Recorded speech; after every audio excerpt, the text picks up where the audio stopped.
Probably about time. Yep.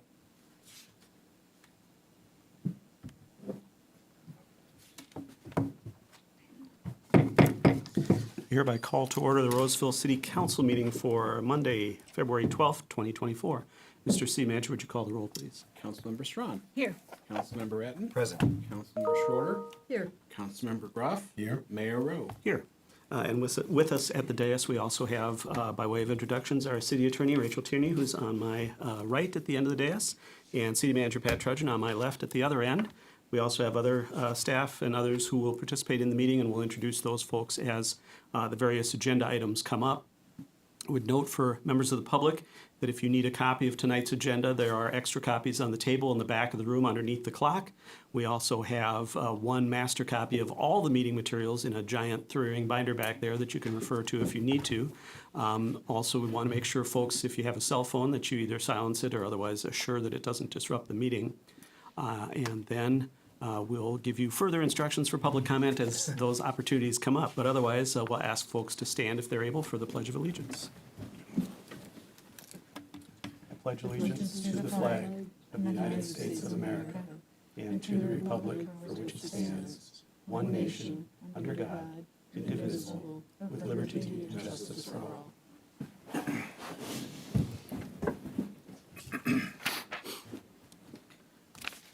Okay, next on our agenda then is approval of tonight's agenda, and I'll check with staff first. Are there any changes or corrections from a staff perspective on the agenda this evening? Yes, Mr. Mayor, we'd like to remove item 10H, which is approving a business license for a temporary overnight shelter at Roseville Lutheran Church. There's been a change in the dates, and we'd like to call that out and have the council approve that revised date. All right, so we'll take that up under section 6, items removed from the consent agenda. Any other changes from a staff perspective? There's no other changes, no. All right, any council requested changes or items council members wish removed from the consent agenda? Councilmember Atten. I'd like to remove item D about the South McCarran's retaining wall for some more information on the alternative bids. All right, so 10D will be considered separately earlier in the meeting as well. I do want to check also with members of the public, if anybody is here for an item in section 10 of our agenda, which we were just referring to. Those items are typically taken up at the end of the meeting as a single motion with limited opportunity for public input or discussion. They're usually fairly administrative in nature. But if anyone is here for an item in section 10 of tonight's agenda, 10A through K, this would be an opportunity to let us know, and we can actually take that item off the consent agenda and consider it earlier in the meeting so that you have your opportunity to ask your question or make your comment before waiting till the end of the meeting. Is there anyone here for an item in section 10 of tonight's agenda?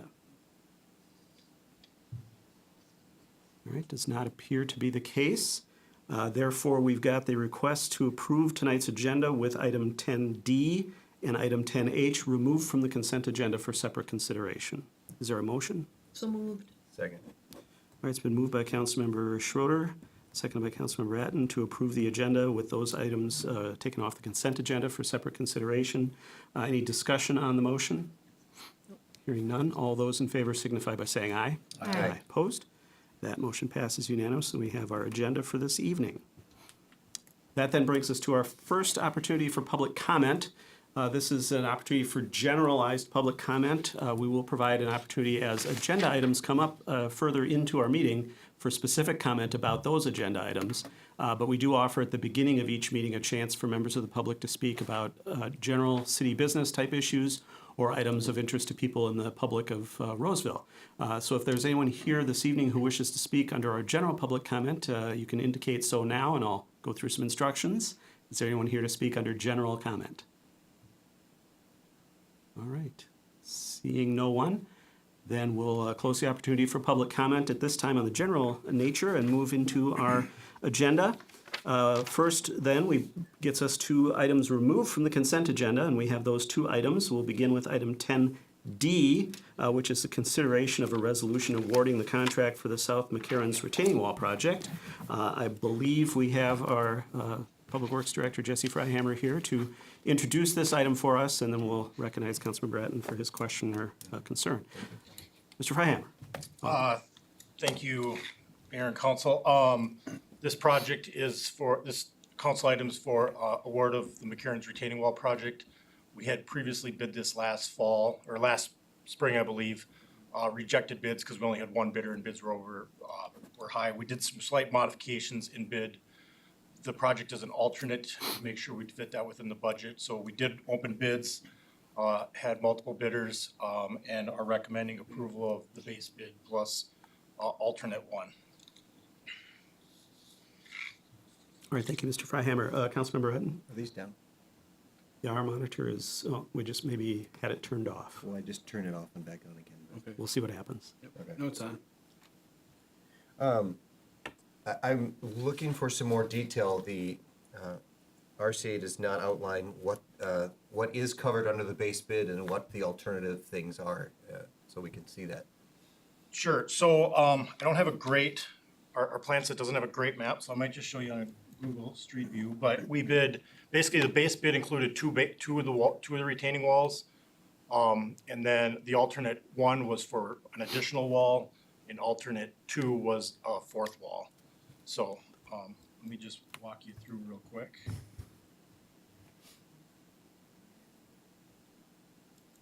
So we labeled the walls, if you're on McCarran's, from Glen Hill going to the east, we labeled the walls from east to west as A, B, C, and D. So the base bid included walls, well, let me look here. Yeah, A through D. The base bid included walls A and C, and then the second wall, A, B, or alternate one was for wall B, which is a short wall. And the last wall, which we are not recommending approval, is for wall D, and that's this wall east of this kind of grass driveway. Okay, so there's stairs coming down there, so everything to the east of those stairs going over to the next two properties is Correct, is not, would we are that recommending would be not. part of two, and you're not recommending that. Correct. And we made that recommendation. There's nothing wrong with alternate, or there's nothing really wrong with that wall. We even had structural failure. That wall is significantly not as steep as the others. We don't anticipate that having the other issues as the other ones. We are recommending the alternate one or wall two, just because it's in the middle. If we end up doing a different wall to the east, potentially, this one would just tie better aesthetically, and the price Yep. was very reasonable. Okay, appreciate that extra information. All right, questions for staff? Councilmember Strawn? Thank you. Mr. Fryhammer, can you tell us what this looks like? There's some consternation from some folks about how this does or doesn't match the other items in the area. So can you tell us what this proposed rock or nail surface looks like? Sure. So the technical engineering part of the wall will all be kind of hidden, and what they end up doing to hide it is pour basically a new concrete wall. With the new concrete wall, we'll actually stamp it. And the pattern that we chose, and we shared this at the neighborhood meeting when we met with them, can basically look exactly like it is today. So we anticipate it would look exactly the same, other than the ivy and all the leaves that grow up on it. That most likely won't happen, or it won't happen as quickly. But it will look like kind of a stacked limestone wall. So it should be very similar to what is out there today. And we did hear generally very positive reviews from the neighborhood or the residents adjacent to the wall when we presented that. And then just on cost, are there other less expensive options that are available that would be reasonable consideration? When we did the feasibility study, this was the recommended choice based on the amount of excavation that would be required for other types of walls, and that would anticipate either needing more right-of-way or just generally more cost. So we believe this is the most cost-effective way to replace this wall. All right, thank you. All right, other questions from council for staff? All right, we'll check if there's anyone from the public who wishes to speak to this item. Does not appear to be the case. All right, we have the request before us to authorize the award to the low bidder on, for the base bid plus the one option as outlined in the materials. I move approval. Second. All right, it's been moved by Councilmember Ratten, seconded by Councilmember Groff to authorize entering into that contract with the low bidder. Discussion on the motion as the maker, Councilmember Ratten. No, I appreciate the extra information. Short order, Mr. Fryhammer. I hadn't gotten that item until shortly before I left for the meeting, so I appreciate that fast turnaround and the extra information. All right, and as the seconder, Councilmember Groff. You know, retaining walls are an issue with many parts of the metro area, and I'm just glad they're addressing it because they don't get better when you ignore them. Over time, they'll just continue to deteriorate, and this is the solution that will help improve the property and stabilize that land, so I'm supporting it. Any other discussion on the motion? Hearing none, all those in favor of authorizing entering into the contract with the low bidder signify by saying aye. Aye. Opposed? That passes unanimously, and that is authorized. Next, under items removed from consent, we have item 10H, which was removed by staff, and this is for consideration of a business license for a temporary overnight shelter at Roseville Lutheran Church. Mr. Trudgeon, I'll turn this one over to you.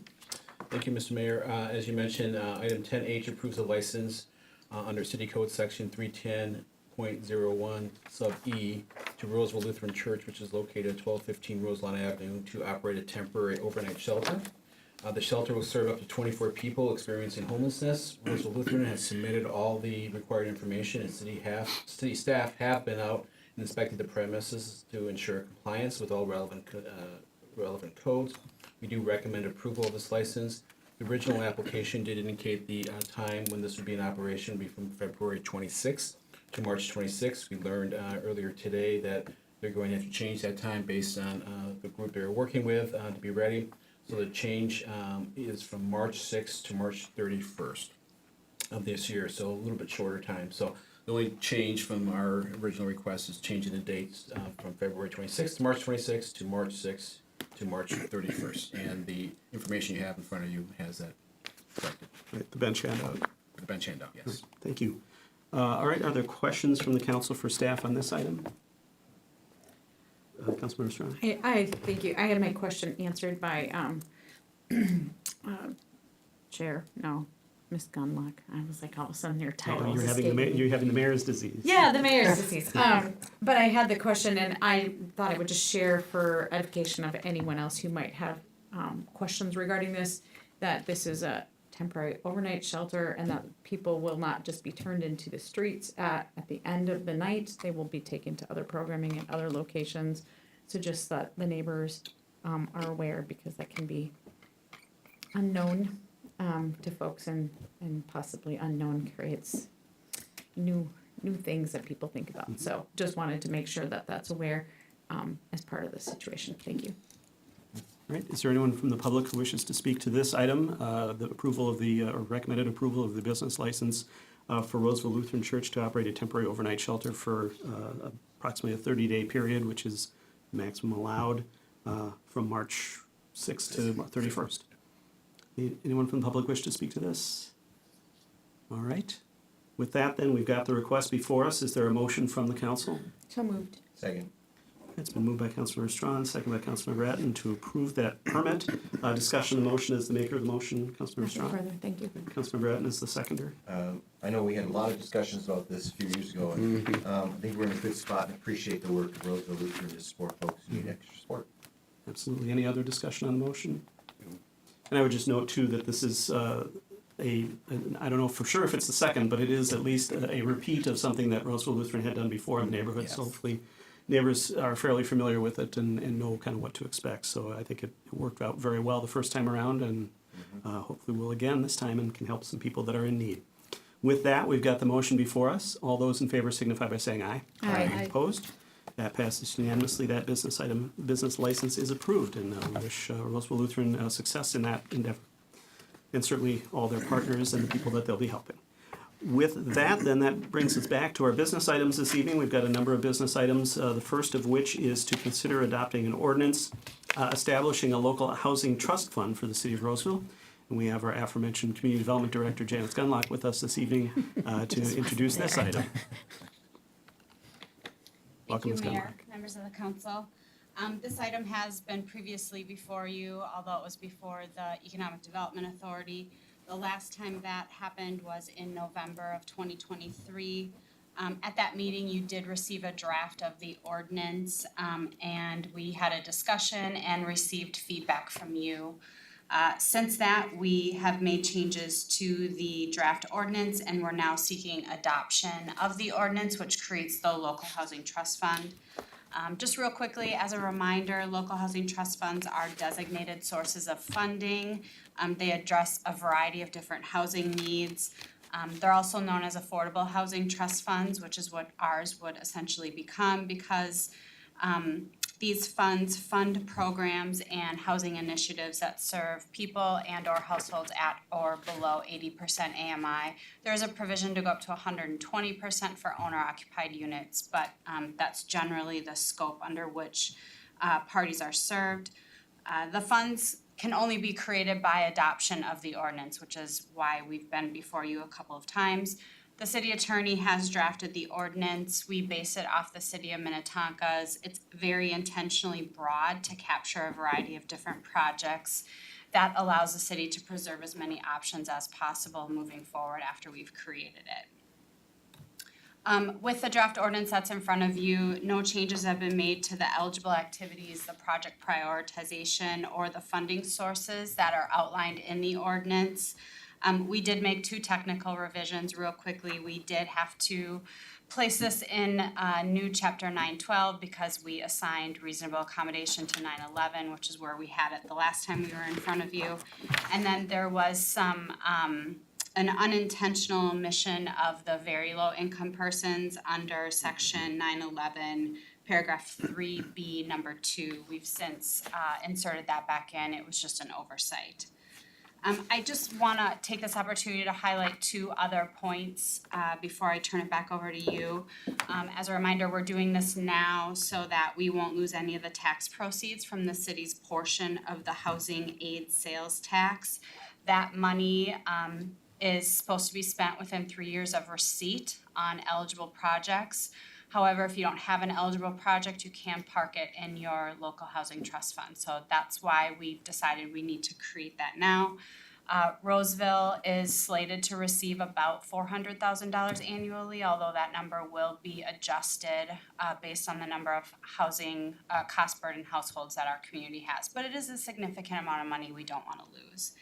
And then I mentioned this in November, but we think it's probably time appropriate to update our housing needs assessment. We did that last in late 2016, and we've done a lot of housing since that time, specifically affordable housing. So staff right now is working on gathering information, meeting very informally with companies that do that work to sort of bring you an item later on this year to evaluate whether or not to proceed with updating that housing needs assessment. And we also want to see if there's more study that can be done besides essentially a mathematical demographical exercise about what kind of housing units that we need. So more to come on that, but it'll help you understand better how to program the money that eventually will be placed in this local housing trust fund.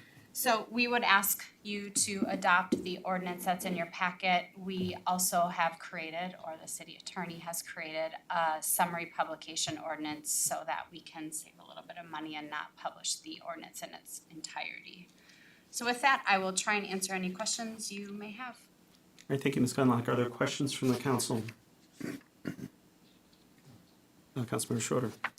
Thank you for this presentation, and actually, when you brought up the funds that we are going to get from the sales tax, that was really important item to bring up, and I wanted to make sure that got covered again tonight, because it makes sense to set this up now to capture that. And I think you have done a good job in, presenting this the last few times and in this packet, so actually, I just wanted to say good job, and I'm looking forward to voting for it. I did have one sort of technical question.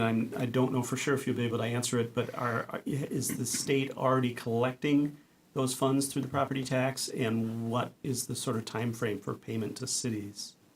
That's a good question. I do know the answer to it. So they started collecting the tax, I believe, well, this part I'm not 100% certain on, but I think they started collecting in July. We initially thought that we would receive our first payment in December. But we've since learned that they're gonna hold the second half collection of 2023 and not pay it until they give us the first collection of 2024. So we don't have any money yet. But I've already talked to finance. We need to make sure we don't commingle those with our other property tax proceeds and that those get carved off into a separate account. Well, and we don't have any sales tax proceeds now, so this would be the I'm only sorry, sales I meant tax. property tax. Right, no, you proceeds. said property tax, but people were trying to correct you to say sales tax. I was correcting that correction. But, okay, so it sounds like something that we would generally get twice a year then? We'll get it twice a year, just like our property tax Okay. proceeds at the same time. Okay. Yep. All right, very good. Other questions? Is there anyone from the public who wishes to speak to this item this evening of establishing the local affordable housing trust fund for the purpose of parking these types of funds so that we have them available for those purposes? Does not appear to be the case. We'll move to council consideration. We have the proposed ordinance before us. Is there a motion from the council? So moved. Second. All right, it's been moved by Councilmember Schroeder, seconded by Councilmember Strawn. Discussion on the motion as the maker, Councilmember Schroeder. Anything to add? I think it's good. Right, Councilmember Strawn. No, I guess I just do appreciate the continued effort to make sure that we capture these really important funds and have them available when people of high need present themselves and situations come up, that we are prepared and thinking ahead. Any other discussion on the motion? All right. We've got the motion before us to adopt that ordinance establishing that local affordable housing trust fund. All those in favor signify by saying aye. Aye. Opposed? That passes unanimous. That ordinance is adopted. Secondly, for this item, we do need to consider publishing a ordinance summary. Is there a motion to authorize publishing the ordinance summary? So moved. Second. It's been moved by Councilmember Groff, seconded by Councilmember Etten. This requires a supermajority, which in our case would be a 4/5 vote of the council. Any discussion on the motion? Hearing none, all those in favor signify by saying aye. Aye. Opposed? That passes unanimously, meeting the 4/5, and a summary will be published. Thank you, everyone. The next item on our agenda under business items is item 7B, which is to consider adoption of an ordinance revising our regulations related to short-term rentals and to restart the issuance of short-term rental licenses to new applicants in the city of Roseville. And once again, Ms. Gunlock is back with us, as well as our codes administrator, Dave England. Welcome to both of you again. Thank you, Mayor, members of the council. I'll just go through some summary points, and then Dave is here with some technical information should you have any questions related to the licenses that we have, the setback, et cetera.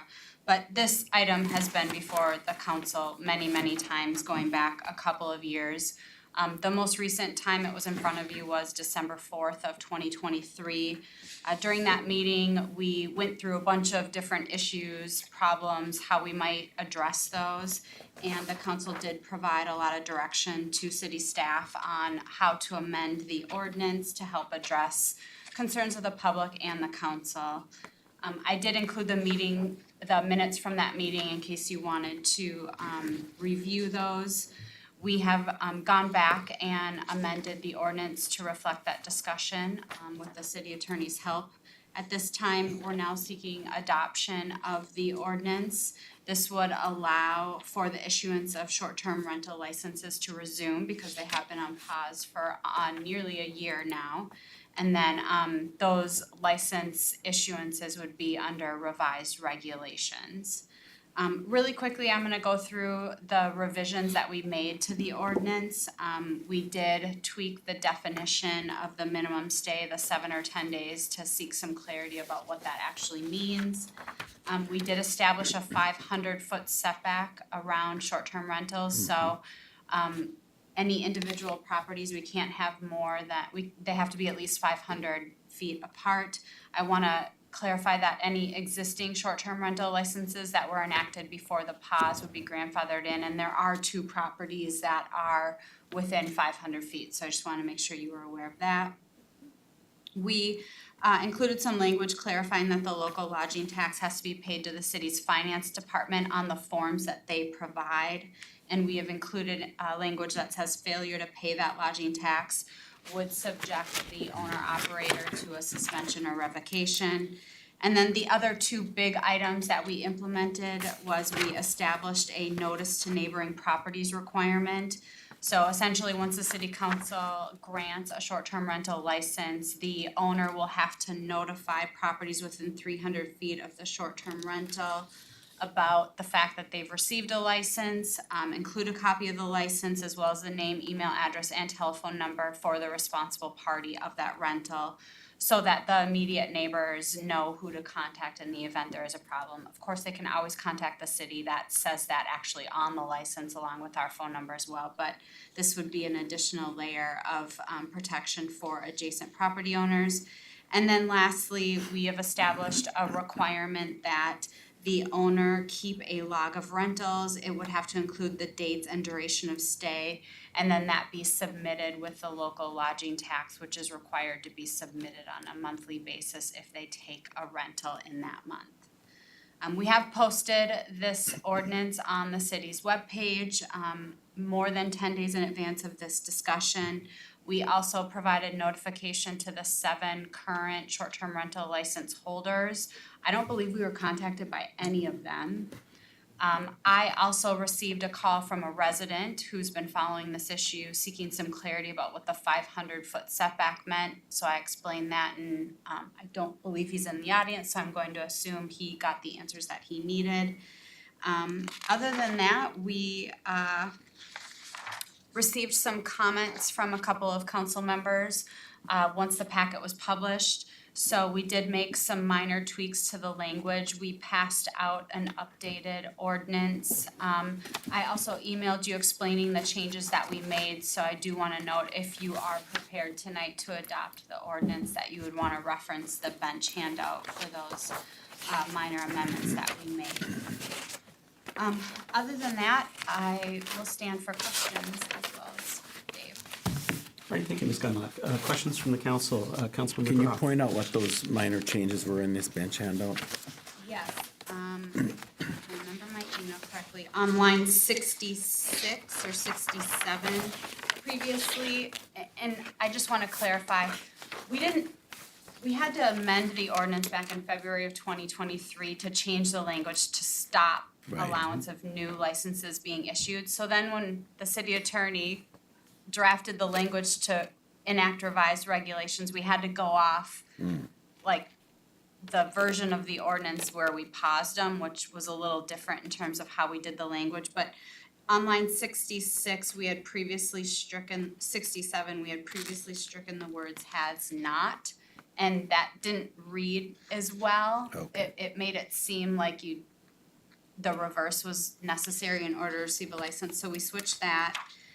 And then this line 1.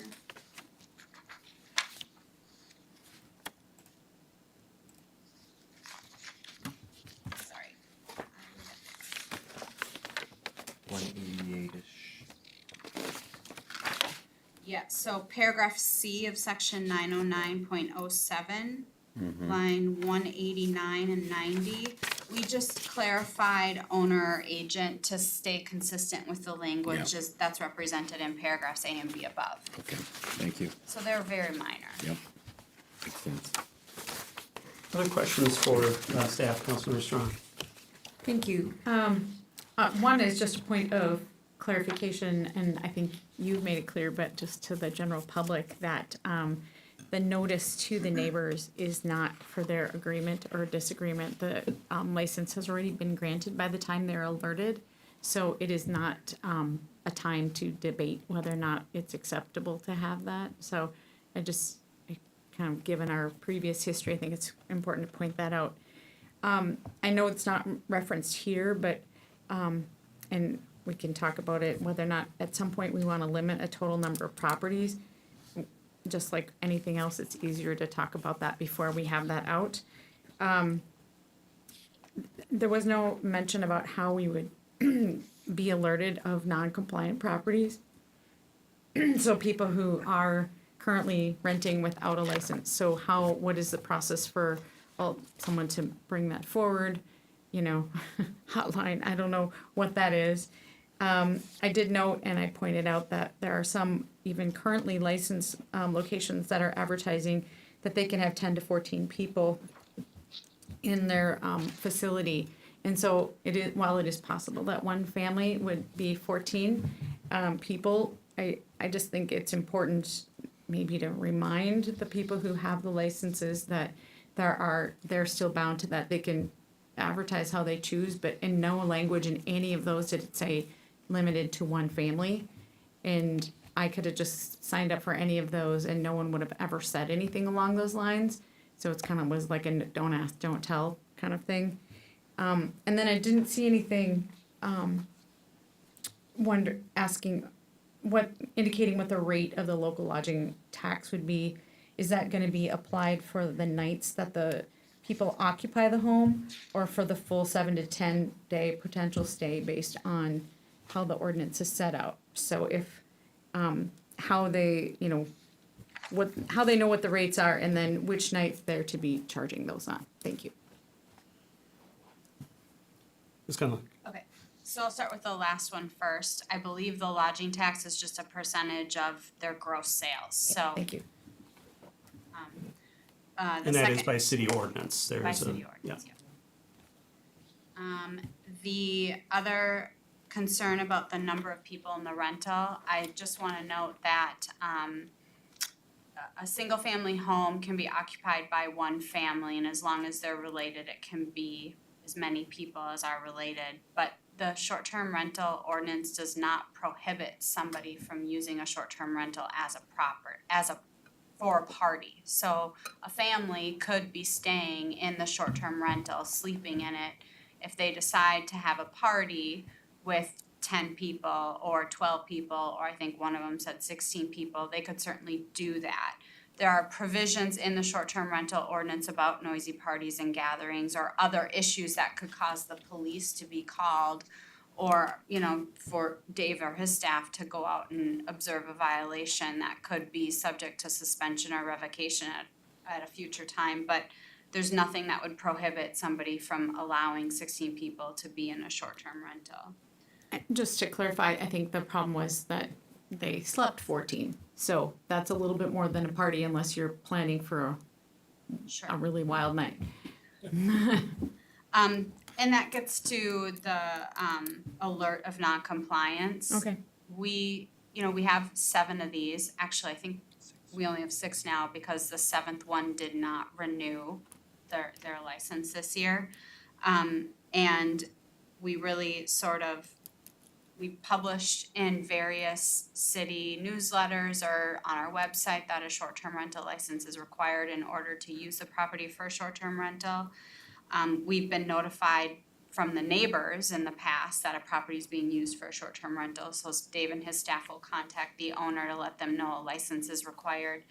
But what we talked about the last time is there is software out there that can proactively monitor these websites, VRBO and Airbnb, where if a new one comes on, we could review the ad and look for things like what you say. But we just felt that the cost of that software, it was like $12,000 to $15,000 a year based on the number of licenses that we have. It just didn't seem worth the effort to go that route. And I would also point out, we actually haven't received a complaint on a short-term rental at all last year. So I think the word is getting out about acceptable behavior and what the ordinance requires, because I don't think we've been made aware of an issue. Now, that doesn't mean that people still don't like short-term rentals in their neighborhood. There's definitely people who do not like short-term rentals just on the face of it, but in terms of an actual violation in accordance with the ordinance, we haven't observed in over a year. Any other questions for Steve? Oh, you had one other, the total number. We did talk about that the last time, and I believe we are going to enact the 500-foot setback, and then once Dave brings licenses forward, we'll track for you. This is number 7, this is number 8, and if you feel like it's getting to be too much, we can put a cap on it before we reach the point of, oh my God, we have too many. But again, we've had the ordinance in place since 2021, and we have 6 now. So we just don't see there being this huge demand for short-term rentals. And in fact, we've had a reduction in the number since we last talked about this, so. I would hope that you would also bring to us, when it becomes too much, because, without adding additional staff, if it came to the point where you're like, okay, this is an extra burden, I think that's important that you're bringing it to us. When you give us the number too, you say, okay, this is kind of the straw that breaks the camel's back. We're not able to do this without hiring someone else or something like that. So making sure that you're keeping us aware of how that works with overall workload. Great. Other questions? Councilmember Atten? I have a few questions, maybe just, hopefully just technical. On line 124, language added says payment must be made monthly to the city's finance department on forms provided by the city. Do we want to say a day of the month, or the last day of the month, or the 15th of the month, or is there any use to having something specific for that? I believe there is a date on the form provided by the finance department, and I don't have that form on me, so I don't know what it is, but if I recall, do you have it? That's one thing I didn't ask you to bring. I'm pretty sure the form that the finance department uses has a date that they have to submit it by. All right, Yeah. very good. And I, maybe a technical question for our attorney then, a few lines down, line 130 has ordinance 1596 and then passed on 2/8/2021. Do we need those references if we are gonna be passing, like some of these, there are several of these in this ordinance, some of them with changes to the text, some of them not. Do we leave that kind of thing in there, or is that something we would strike? Councilmember Etten, it can probably be left in at this point. As you may know, the city's gonna go through a recodification process Yeah. where we'll clean some of those things up. As you know, I've been striking some of those. I missed this one. But I think all of that will get cleaned up in the recodification process, so I think it's fine. You can strike it too if you want. If we, Doesn't- if we catch them all. There are like 4 in here, and I'm not gonna do that, so yeah. I don't, no, we'll be fine later. Thank you. Councilmember Schroeder? I just have a technical question. For an example, on line 160, E under 909.06, it says the city manager may administratively deny a license. When it says the city manager, does that also infer then if for some reason the city manager, say for some reason he's not available, does assistant city manager or someone else could do it? Or does it have to be just the city manager to do these things? Where it all says city manager and it's peppered throughout this document, actually. And our whole code. Yeah, so one, Councilmember Schroeder, generally when it says city manager, we interpret that to mean city manager or his designee. There may be exceptions to that rule. The other thing is often these are not decisions that need to be made immediately.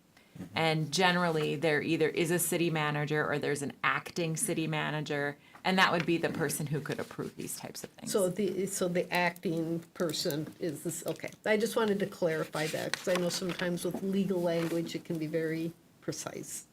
So thank you. That's all I had. Okay. Other questions?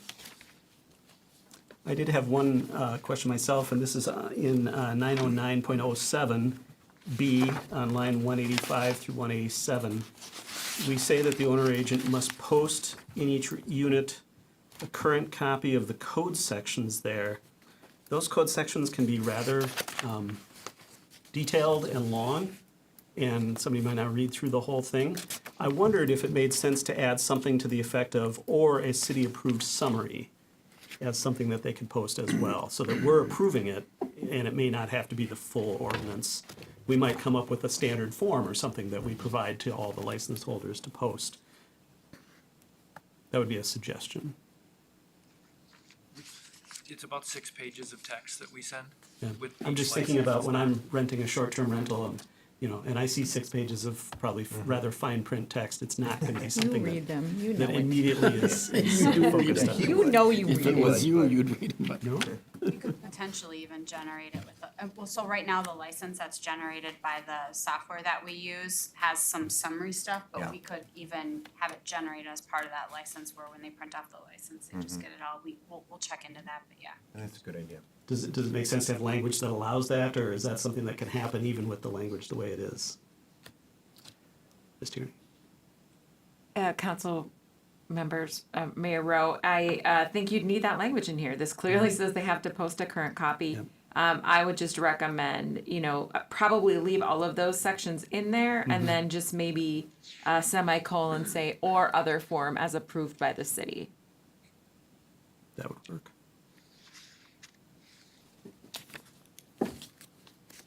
All right. Staff is making a note of that language. Are there other questions from council? Right. Is there anyone from the public who wishes to speak to this item this evening? Does not appear to be the case.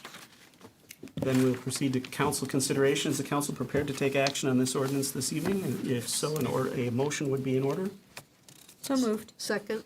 All right, it's moved by Councilmember Strawn, second by Councilmember Schroeder, to adopt the ordinance. And I'm imagining that would include the language just discussed about adding or form approved by the city. Other form as approved by the city under line 87. Correct. All right. So we've got the motion before us to adopt the ordinance. As the maker of the motion, Councilmember Strawn. Nothing further. All right, as the seconder, Councilmember Schroeder. Other discussion on the motion? Mayor, can I just make one point of clarity? Sure. That we're talking about the amended version on the bench The handout? bench handout, correct. thank you. The motion applies to the bench handout because that's got those other corrections to it. Thank you for that clarification. Everybody understand that, who's going to be Yes. voting on Yes. it, but that's what Yes. we're talking about. All right. With that, then, if there's no further discussion, all those in favor of the motion signify by saying aye. Aye. Opposed? That passes unanimously. I believe for this one, we also have a summary. So is there a motion to authorize publication of a summary? So moved. Second. It's been moved by Councilmember Groff, second by Councilmember Etten. Any discussion on that motion? No. Once again, publication of a summary requires a supermajority, which for the city council is a 4/5 vote. All those in favor signify by saying aye. Aye. Opposed? That passes unanimously, meeting the 4/5 vote requirement, so a summary publication is authorized. Thank you again to the community development staff for these items. I appreciate them going through the process and coming back with the final product we can pass. Yes. That then brings us to a discussion about our city streetlight policy and potential update to that. And we've got our city Public Works Director, Jesse Freihammer, back with us this evening for this item. I'll turn it over to Mr. Freihammer. Thank you, Mayor and Council. So I have I'm going to try to make it a relatively brief presentation. There's a lot of slides, but about discussing our streetlight policy. So this has not been updated since 2003, and there is currently some need to update it. So I'll go through my presentation, but certainly if you have questions, ask as we go. So just going to go through a little bit of background, some needs for changes from a staff level, and then also some proposed changes to the policy from that staff is suggesting. So lighting purpose and need. So streetlights are a critical part of city infrastructure. They provide lighting for safe pedestrian, bikes, and vehicular access. Street lights can also be a deterrent for unlawful activities. In 1957 is when the city established our first policy. It was pretty generic. It just said, we're gonna install 100 lights a year. 1976, we got a little more detailed and said, established some of our criteria. Most of this is in place yet. We still do the 600-foot spacing, we still do intersections, and most of our lights are overhead. In 2003 was the last time we updated the policy, so this is our current, what we're operating under currently. There's a lot of language about what a standard light is, a procedure to get lights in place, which is 100% consensus of residents within 150 feet.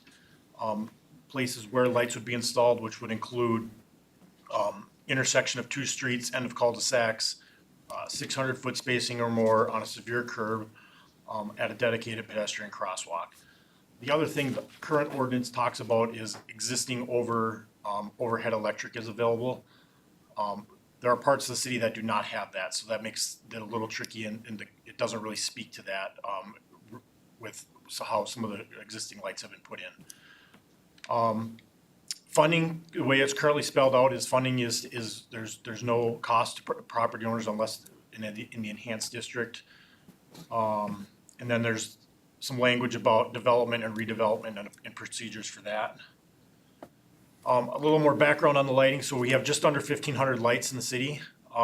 Majority of those are owned and operated by Excel. So just over 1,000 of them, we just basically pay a monthly bill. They're pretty much the standard wood pole streetlights that you see on most corners in the city. So on this map, they're the ones in yellow. Excel also leases 124 lights. These are ones that, most of these were installed approximately 20 to 30 years ago. They are slowly becoming, if they haven't become the city's, they will be becoming ours shortly. Currently, we just pay basically a utility bill on them, but Excel manages them. Once the lease expires, they become ours and we have to manage them. And then there's about 307 that we own outright. These are ones that we've typically put as part of a project such as the Larpenter Streetscape, the Twin Lakes Parkway, but we own and operate the lights. If they get knocked down, we have to hire someone to put them up. Just to give a little context for lighting, so it's we're kind of defining it as residential, commercial / industrial and special areas. The residential is kind of like the map shows, our standard residential lighting, which is generally at intersections. We also have the Owasso Hills, which I'll get into more later, and like Langton Drive. We have a lot of commercial areas such as Center Point, Long Lake Road, Lincoln Drive, and Perimeter. Those have a little different standard, which we'll get into a little more. And then what I'm calling special areas, you could certainly call another name. These are areas that the city at one point said, hey, we're going to put more lighting in. Larpenter, Twin Lakes, County Road C, the campus. Real quick, these are just kind of a snapshot of the lights we have. The majority of them are LED. The majority of them are existing cutoff lighting. The exception right now is really the second and third lights. Those really are not cut off, which we'll get into a little bit later. Cut off is lights that don't shine up. They all shine down, kind of meeting some of the dark sky stuff. So we do have a couple lights that don't really meet that, and we would propose not replacing with that style going forward. Funding and budget, so the 2024 budget, all in the general levy. Streetlight fund is $225,000. The majority of that is paying for utilities, a little bit for contract maintenance, which is basically used for knockdowns of city-owned poles. We did have money this year in the streetlight replacement, and this is a fund we had talked about previously, potentially needing more money as we have more lights that would be coming due. But currently this year it's $52,500. So XL lights, like I said, when XL owns the lights, we just pay pretty much a flat fee. That ranges from $10 to $20 a month, depending upon the wattage. The majority of them, I think, are $11 because it's a 65 watt bulb or whatnot. We do have a few, XL will put in sometimes a fiberglass light if we need to, or they don't have a wooden pole available. A lot of times we have to just pay the initial cost of that, but then that future cost would be $21 a month, but that pole gets knocked out, XL takes care of it. We don't have any ongoing costs. Versus city-owned lights, it gets knocked down, we have to pay for the light itself. So city-owned and the XL lease ones, typically those are metered, so we end up paying the meter cost. And as I mentioned, if a pole gets knocked down, we replace it. They vary greatly, but a pole can, depending upon how fancy it is, they can be $5,000 to $10,000. Some of the ones on Larpenter are even more than that, but generally 5 to 10 covers most range of poles. And then the commercial area, which aren't as decorative sometimes, more just a standard steel or fiberglass pole, about $3,500 per light. So consistency, we did want to bring this up. When we actually mapped the lights, we kind of looked, hey, our existing policy generally says doing intersections. So how many intersections and crosswalks don't we mark? Currently, there are approximately 156 of these intersections, and it varies parts of town. Some parts are very well lit, and there's just a random one missing, and others, it's very consistent, so there's no lighting there. But it's part of the general levy. Everyone's paying for electricity. Should it be applied equally? Should we apply it at all intersections uniformly? And then also crosswalks. We tried to consider these crosswalks not at intersections, more of like a mid-block crossing or more of something special. I do know, like when the county redid Larpenter Avenue a few years ago, they added 3 crosswalks. We did add lights there, but looking back in the past, we've probably added crosswalks and we didn't add lighting. So just more to that on the consistency. You look at a few neighborhoods, we just kind of highlighted spots where majority of the neighborhood's lit, and then there's a few curves missing or a few intersections. The neighborhood just west of St. Rosalima, it's really odd. We have a bunch of mid-block lights, and then 2 blocks don't have them. So some of that may be with the way the procedure is written and how lights get approved. So we can discuss that. So kind of equity. We talked a little bit of this about with the Public Works Commission, but should we have it at every intersection? Should every crosswalk or every 600 feet, should that be consistent or should there be different criteria for each one of those? Should lighting differ by land use?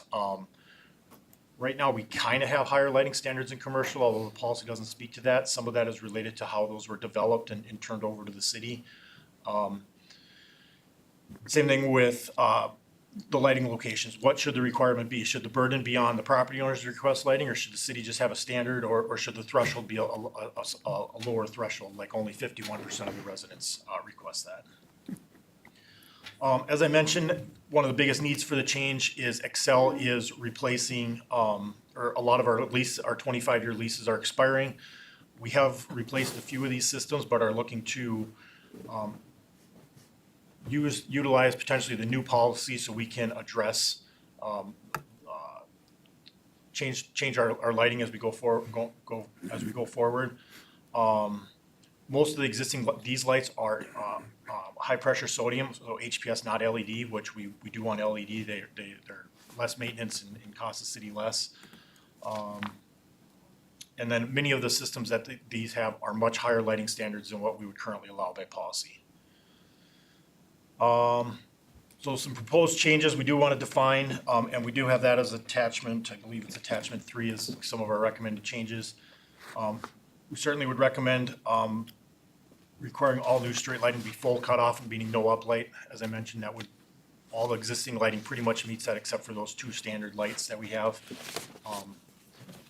Lighting standards, a lot of that is referenced in the policy. We'd prefer that to be just in an engineering standard, so we can change it as pole fixtures change or just lighting standards change, but just keep the general policy stuff in the policy. So basically, what the exact type of pole, the exact fixture, foundation, light levels, color, temperature, exact spacing, that would really generally be in the standards, and just get general direction on it would be in the policy. We are proposing to differentiate the lighting areas. The main reason we're doing that is we're kind of already doing that. So our initial thought was we'd kind of keep our standard. This would basically keep the locations the same as they are currently in the current policy, but potentially change the procedure on that of when a new light would get installed. The one we are proposing new would be define a business area or a business district. Basically, that would allow us to modify the spacing to have a higher lighting standard. The standard would be about 200 to 250 feet. Like I said, we wouldn't necessarily put that in. That would be more of an engineered standard. But that would generally be just for scale of, you're going to have 2.5 to 3 times the amount of lighting that you would in a normal residential neighborhood. But these areas we would define up front, so it wouldn't be, we'd have a little more control of how often they are. I mean, certainly business areas can blur within streets real quickly, so we try to define that, and I'll have a map of that. Then enhanced lighting. So this is a current standard that we have that residents can request if, like, their block, they want to have a higher level standard. They can request that. There's the petition process.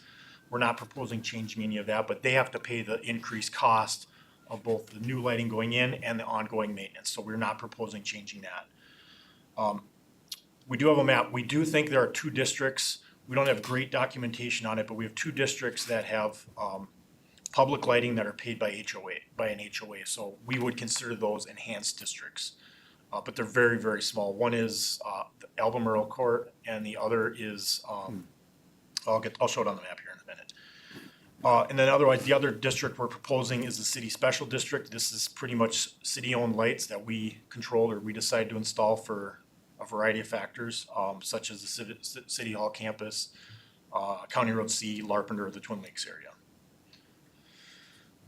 So this is the map I was referring to. So in the proposed policy, this would actually be Appendix A that we reference, where we would highlight the city special district areas, and those would be the areas kind of circled in red. The business districts, those are kind of in that aqua or the green. That certainly could get expanded. We just highlighted the existing current districts that we would interpret as staff that are already kind of differentiated. There certainly could be additional ones added, but I think that we'd want to add those as requests or as we looked at it. And then the enhanced districts. So we have the one just to the west of Autumn Grove.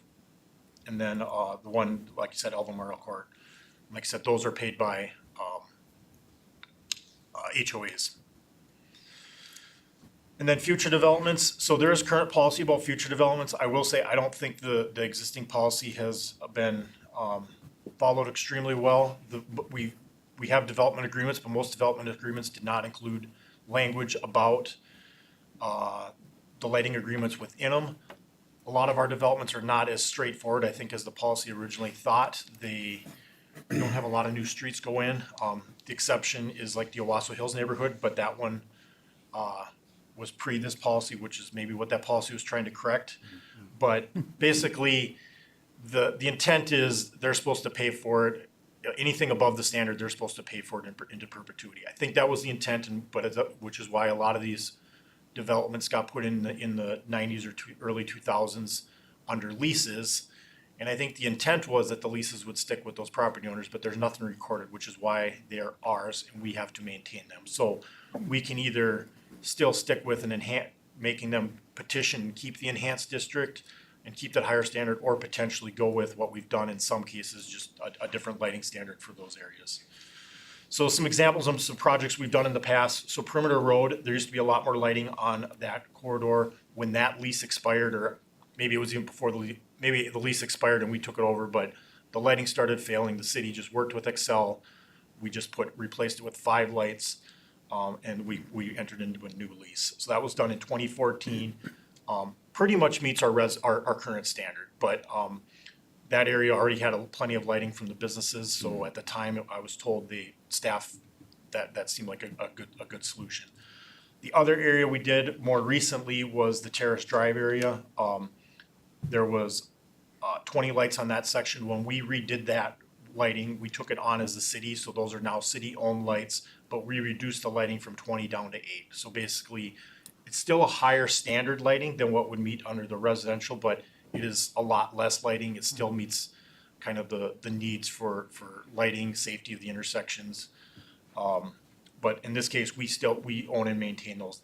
We did this as part of the Twin Lakes trail lighting, which is actually more of a trail lighting standard on that, but it was all tied together. And that district there is more of a decorative style. It's kind of the Twin Lakes style lighting that we have in that area. Center Point, this is one of the ones that will be expiring. The lease expires this year.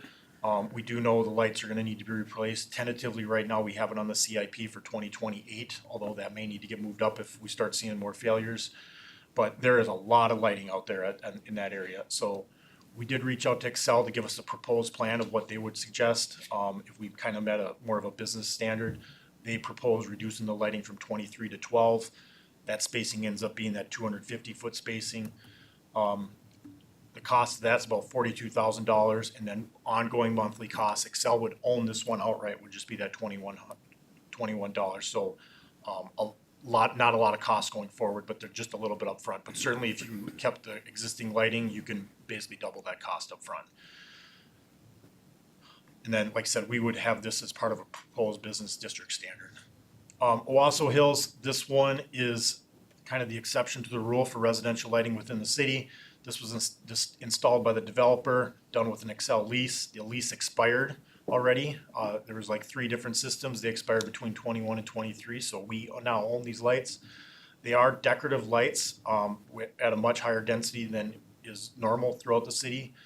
They're more of a pedestrian level lighting. They're one of the lights that do not meet the cutoff standard, so most of the lights going up. We tentatively have this scheduled for replacement in 2026. Staff is looking at this lighting, this area, and we interpret this as if the neighbors want this area, we would suggest that if they want to keep the lighting standard they have, that this should probably go through the enhanced lighting process, because it's a higher decorative style light as well as more intense light for a residential area, and this is the only area like that doesn't meet it. So the map at the top shows what the existing lighting is. The map at the bottom would be if we did standard lighting, so it would reduce lights by about 14. Now, some residents might like that, but some might say, why can't we keep it the same? So, but staff would, if we keep the policy, we would propose having the residents petition to keep it. If not, we would go down to a different standard. In this neighborhood, if we did this, we would probably under either scenario, certainly if the neighbors go enhanced, they could have a little more say in how decorative of lights they want, but since there are no wooden poles, all electricals here, this would typically be an aluminum pole with a LED Cobra head, most likely. And then special districts, just real quickly, we have the Larpenteur lights. We think this was the first area the city said, hey, let's put a higher level lighting in. From what we can tell, they're decorative lights. We actually have an agreement with St. Paul to maintain them. We both have street level lighting and pedestrian level lighting. Probably one of the more highly lit areas in the city. We did reach out to St. Paul. Since our lights are really tied to theirs, we'd replace it on their schedule. They are at the end of their life, but St. Paul says they're still operational. They are not LED, or not full LED at least. So, but there is no plans to replace these in the short term, because we would coordinate those with St. Paul. Twin Lakes area, we did this in 3 phases. They're all LED. They all meet our cutoff standard, but we have both pedestrian and street level lighting. Very intense lighting compared to most areas of the city. Just some background, a few other cities, a lot of them have a petition process for getting into lights. A lot more detailed process or more council involvement. So just wanted to give you some general background of what a few other cities did based on what we saw. So we kind of incorporated some of that into our draft policy, but we did present most of this to the Public Works Commission. They recommended having a mission and purpose statement. They did recommend lighting should meet dark sky standards. When we did update the draft policy, we're just proposing not using the word dark sky standards because that's a little higher level. We're just proposing using full cutoff lighting. That meets the majority of the requirements. There are some other things into the dark sky, but that can get a little more tricky about the exact color and stuff. So we didn't want to reference the full dark sky standards. Most cities just reference that full cutoff. Like I said, we are proposing to differentiate a standard between business and residential, or they proposed having a different standard for business and residential. They thought intersections, curves, and crosswalks should be more of a standard, less need to petition, and that should just be more of a, we should just do it. But they thought mid-block areas or greater than 600 feet, that should be petitioned, although they thought the 100% petition wasn't necessarily fair. If one person doesn't want it, why should that prevent everyone from getting it? And then they did suggest there should potentially be a process to request to remove a light. We did not put anything in the current policy because I couldn't think of a great way to how we would do that until we get some feedback on other policies. So otherwise, like I said, just some questions for the council to consider. Should we do different lighting districts based on land use? Should there be a different standard location or spacings? For example, should we, some cities use 350 feet as that mid-block tier, or 400 feet as 600 was established in the 70s. Is that still a good number? When should lighting be installed? Should we have some default stuff that, like intersections and crosswalks, regardless of public feedback? And then what about other ones? Should we have a petition process? Or should there be like a compromise? Intersections are standard and mid-block are petitioned. So that was a lot of stuff thrown at you, but I am certainly here to answer any questions or get any feedback from council on some of the proposed policy changes. All right, thank you. And to be clear, tonight, we are not being asked to adopt this policy. This is a Right. discussion item to begin the conversation towards potential adoption. Questions or thoughts from council members based on the information in the proposed draft policy? Quick question, this is just kind of a detail that we could go down you were talking about the enhanced lighting in the Owasso Hills area, and if residents decided to keep that lighting, the question that came to my mind is who pays for it if one of the poles gets knocked down, like that illustration you had in the accident where someone hit it? Yeah, that's a good question on poles. So we really don't have any. I guess the current policy doesn't really speak to maintenance, but I guess you could really interpret it as ongoing costs that could get reassessed or redistributed, or you build in some contingency factor for knockdowns. I will say considering that neighborhood has a decorative style light right behind the curve, we have not had an issue with that in that neighborhood. We've had a lot of issues on County Road C Yeah. and Larpenter, Yeah. more county roads where we have that's where we get more of our knockdowns. Yeah. Thanks. Other questions, thoughts from council members? I would just note, I think generally, I'm not sure I'm in favor of lots more lighting as opposed to less lighting. I understand sometimes people have concerns about sort of the public safety aspect of it, but I believe primarily the purpose of our streetlights is the safety of intersections, crosswalks, things like that. People using the actual facility, the roadway. Correct. As opposed to sort of lighting surrounding properties for safety purposes. That's what individuals can do on their own properties for their what they'd like to see for their own lighting on their properties. So I'm not so concerned about, creating a lot of lighting for that purpose necessarily. And I think we should always try to move towards less lighting instead of more. I think, but at the same time, we want to make sure, like I noticed on the map of the proposal for Owasso Hills, if we went to the more standard policy, there looked like there might have been a couple of intersections that didn't have dots on them. So I just, if our policy is to have them at intersections, we'll want to make sure that we are following that. And I think it makes sense that any intersection you want to have a street light, an overhead light to provide that safety. And I think as to the petition process, I'm not 100% sure that we need to have 100% standard. I think it could be something less than that. I don't know what the magic number is, but I'd be open to some discussion about that. And I would include, if we go to a mid-block petition process, I think it should be the same standard as for, other petition processes, which shouldn't be a separate standard. Other thoughts, Councilmember Hatton? I would agree with pretty much everything you said, that less is great. I love your examples of where we're making some changes and reducing significantly. I feel like we overlight a lot. I would agree to target intersections and formal crosswalks. That additional lighting is 75% the right thing. 50, I don't know what that right number is, but I would agree that mid-block plus any other interest should have some sort of equal, whatever that percentage is. We should say this is what it takes to add that light. And I think it should be at least 50%, but 100% seems unlikely. You get a snowbird situation and you're out of luck. And looking at the different land use areas, I think it might make sense to have different things for businesses. But I don't, you can fly in the Twin Cities at night and you see business areas and they look like a bonfire, right? There's just lights everywhere. Is that really actually necessary? I don't know. And so I wouldn't want to just say automatically it's 250 feet for business areas because Because they're business areas. right. So I would be reluctant to make it more than double the number for residential areas, but maybe there's something I need to know more about with some of these business areas, why we need significantly more lights. And just to add to that, I think. Because they're gonna have it on their own They properties. have their own property lighting, Right, yeah, right. They exactly. have lights on their own property, so I don't know why the street there would necessarily need some significantly different standard. Other thoughts and feedback, Councilmember? That was the point I was gonna make about the business, was they typically have their own light systems going there, and so what the question I would have the same is, why are we having it so much closer for the business versus residential? What's that based on?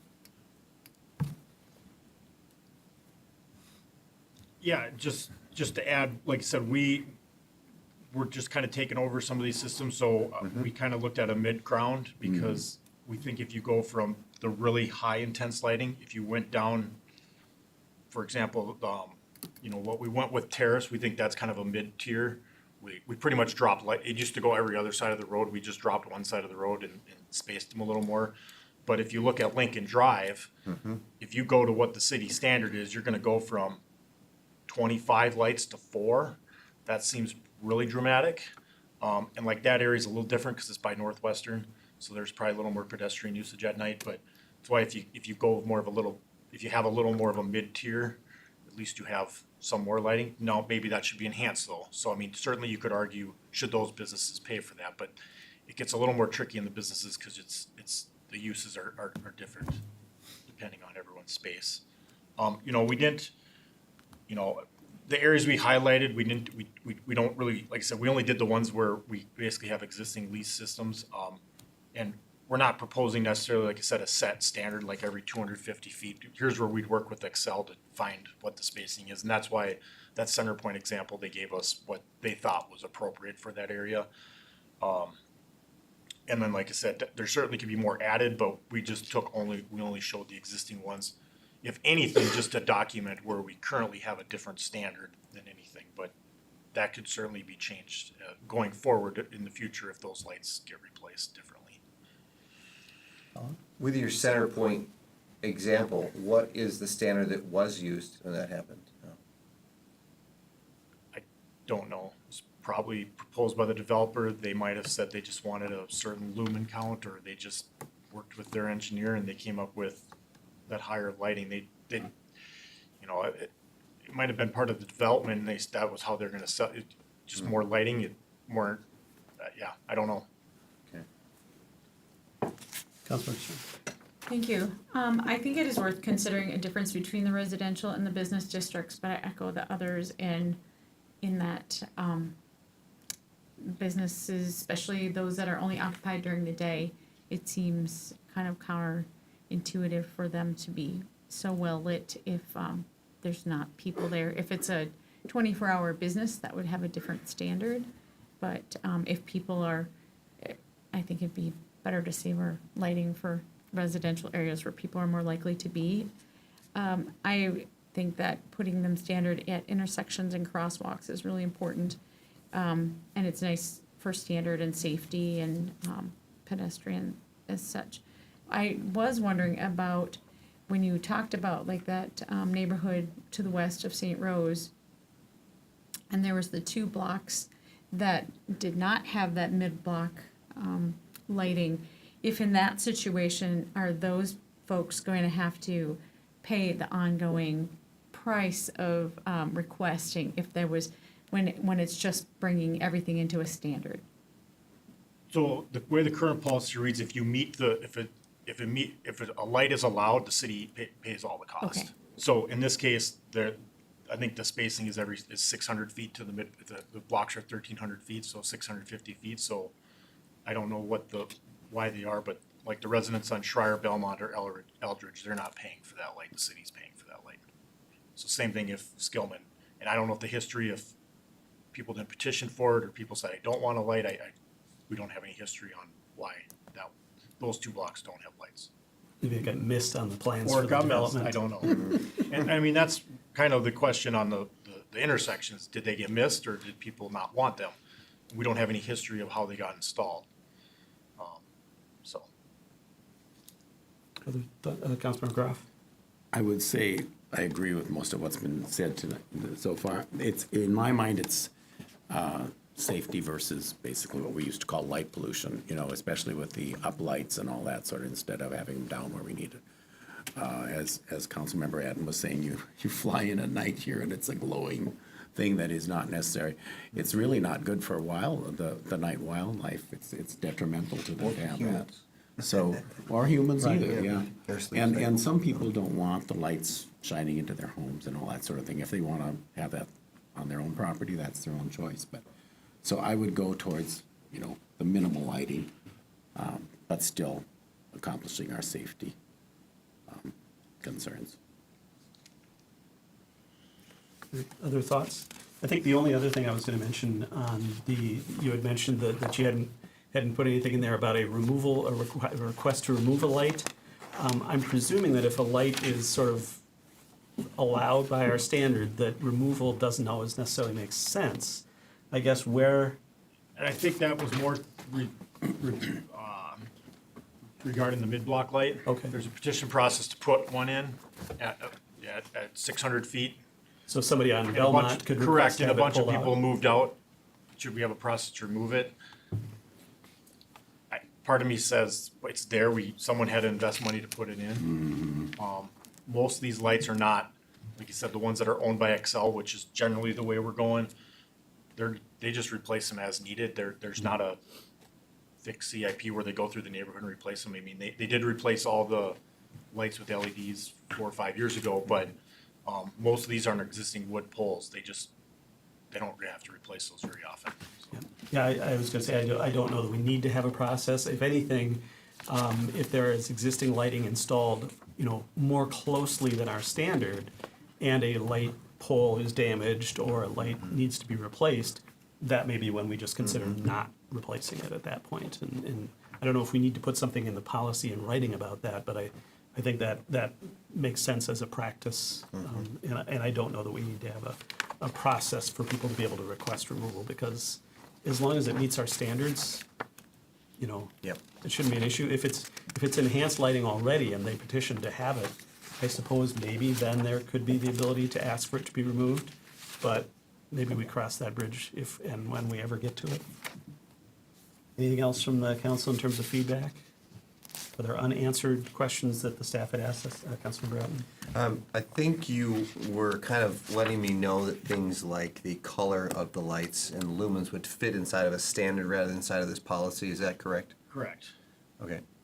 In case standards change, it's Yeah, easier than it just- being in yeah. the policy.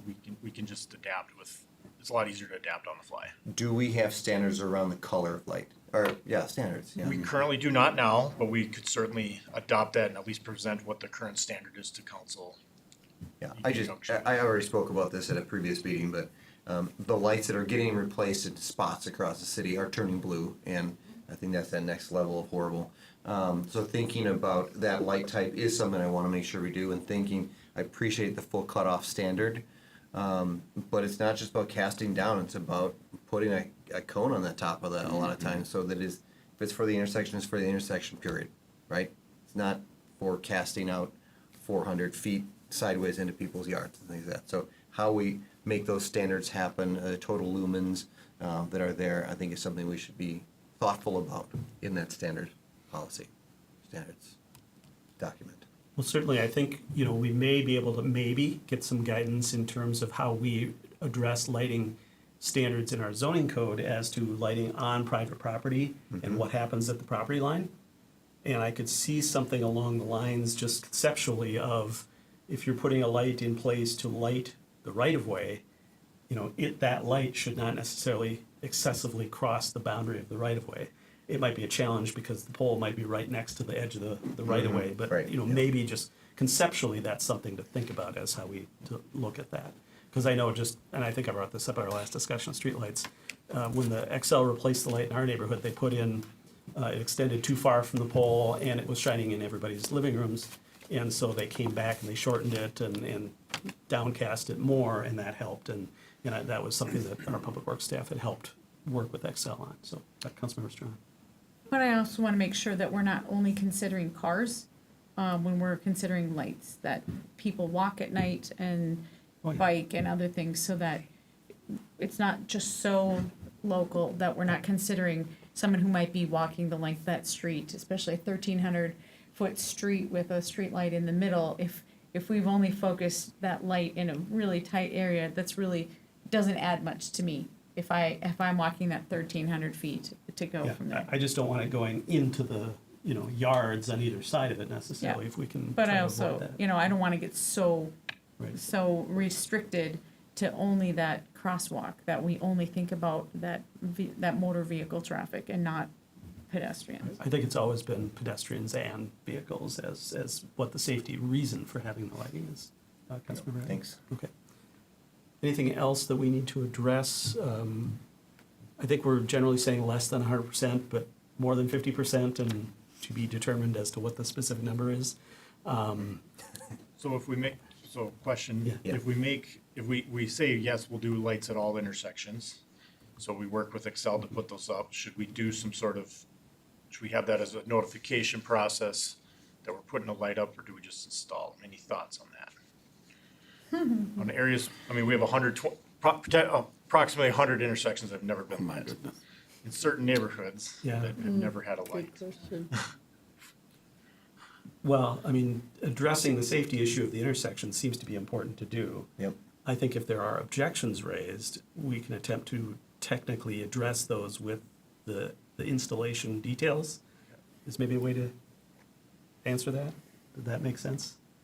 I just, there, I know some cities have a more formal process for putting any Lou lighting in, and majority of our, it's random, it's pretty random. There's very few or neighborhoods, I would say, that don't have it. The one exception I do know is, the Mid Oaks area off of Rose Lawn. That neighborhood has no lights in, for whatever reason. That's one of the few exceptions I could find. Otherwise, it's more random like you see here over by Kaya Park, where one or two intersections don't have lighting. Yeah, I think we may want to work with communication before that process starts to get the word out in the city newsletter and other places to say, hey, you might notice a new light being installed, and here's why we're doing it, Yep. just to give people a heads up. It doesn't mean people won't still say, I never heard about this, but as we know, but at least we're trying to get the word out there. And as to the mid-block and requiring a petition for the mid-block, I think if it falls within our sort of standard, I don't know that we need to have a petition for mid-block. I don't know, or how am I trying to say this? I don't know that we want to go in and install a bunch of mid-block lights, just as like we're trying to do with intersections. But at the same time, I don't know how onerous we want to make the process to be if a neighborhood says, oh yeah, why don't we have one? Just for reference, we don't get a lot of, we get maybe one or two requests a year for mid-block. Usually when they request it, they don't meet that 600-foot standard and the process goes away. But every once in a while it comes up. Rarely do they, I don't know if they, I guess we tell them the petition process. We rarely see the petition come back. So I don't know if that's because they can't get 4 neighbors to sign off, because that's typically what it takes. And that's why it dies on the vine, or what. But we don't get a lot of requests. So for that mid-block, you're getting, what's the range of homes is it 100 yards, 100 feet on each side, or I what's? think it's currently reads 150 feet. 150 feet, So yeah. About 4 to 6 yeah. homes. I mean, we can maintain a petition process. Certainly, we're not going to ask them to pay extra for it, because if it meets our standards. Right. Yeah.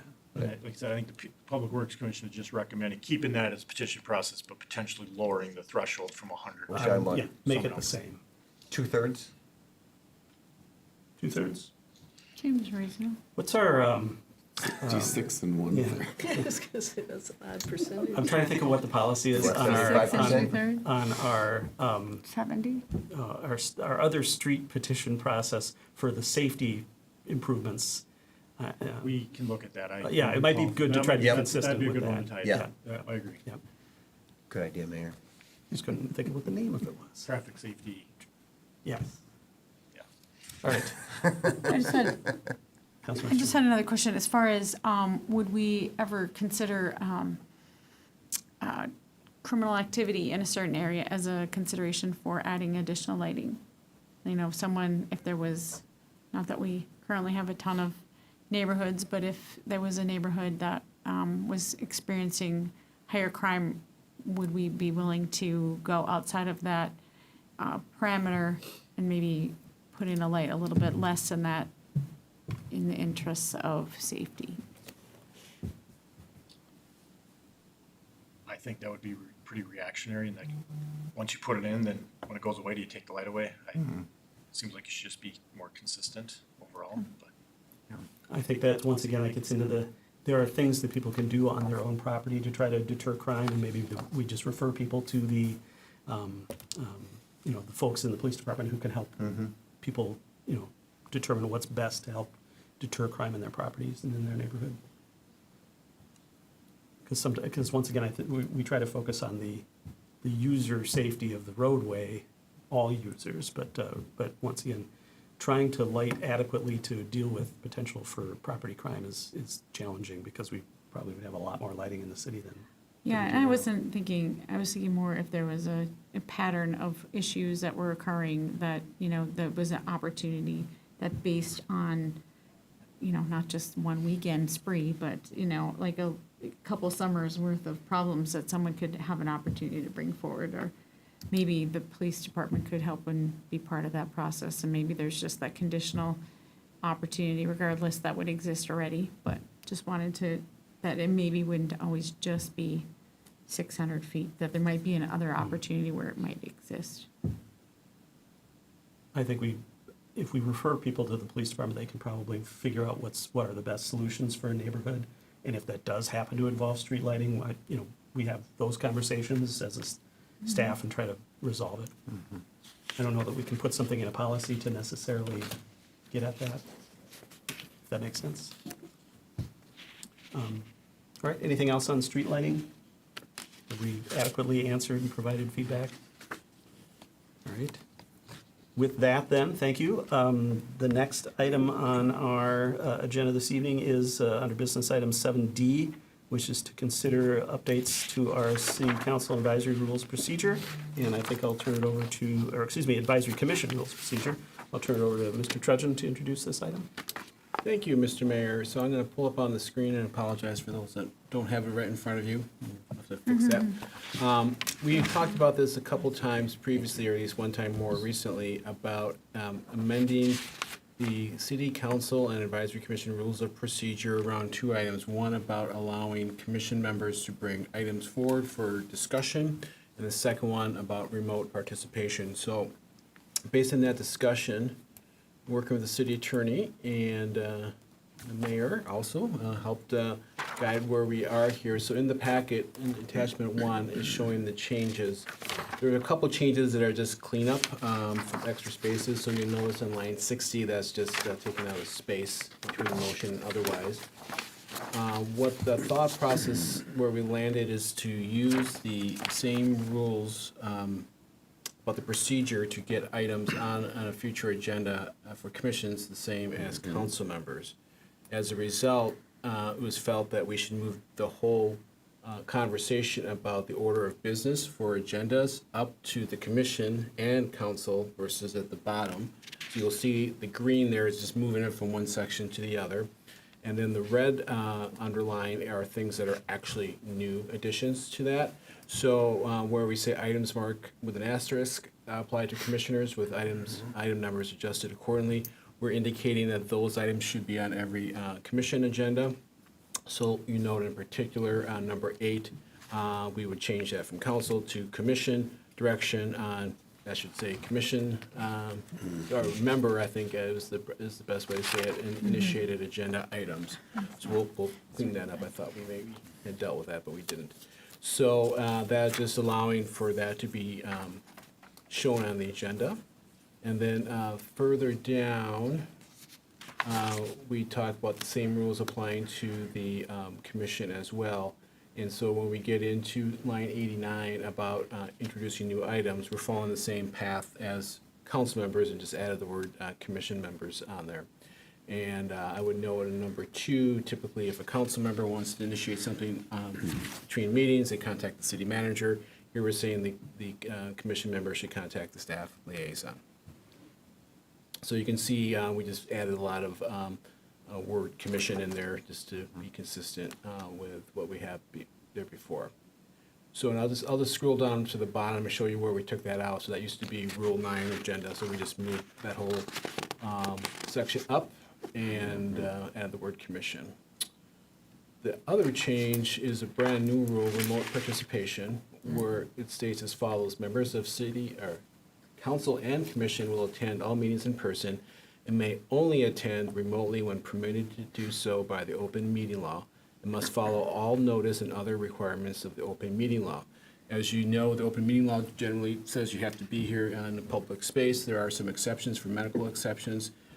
We did not want to get that specific into those details because those could change over time, so just referencing the open meeting law. Then it gets into other folks participating. All staff reports, consultant reports, and citizen testimony will be in person unless remote participation is required due to unforeseen circumstances or situations outside of the control of the individual. Remote participation should be coordinated with the city manager at least one business day in advance of the meeting. So it might be a special accommodation we need to make, so we want to be prepared for that. Or as I said, something that we just can't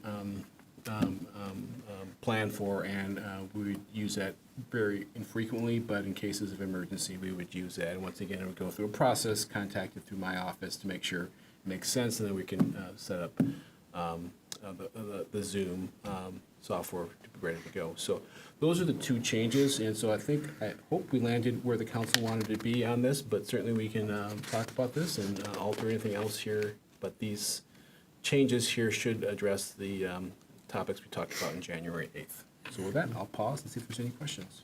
All right, thank you, Mr. Trudgeon.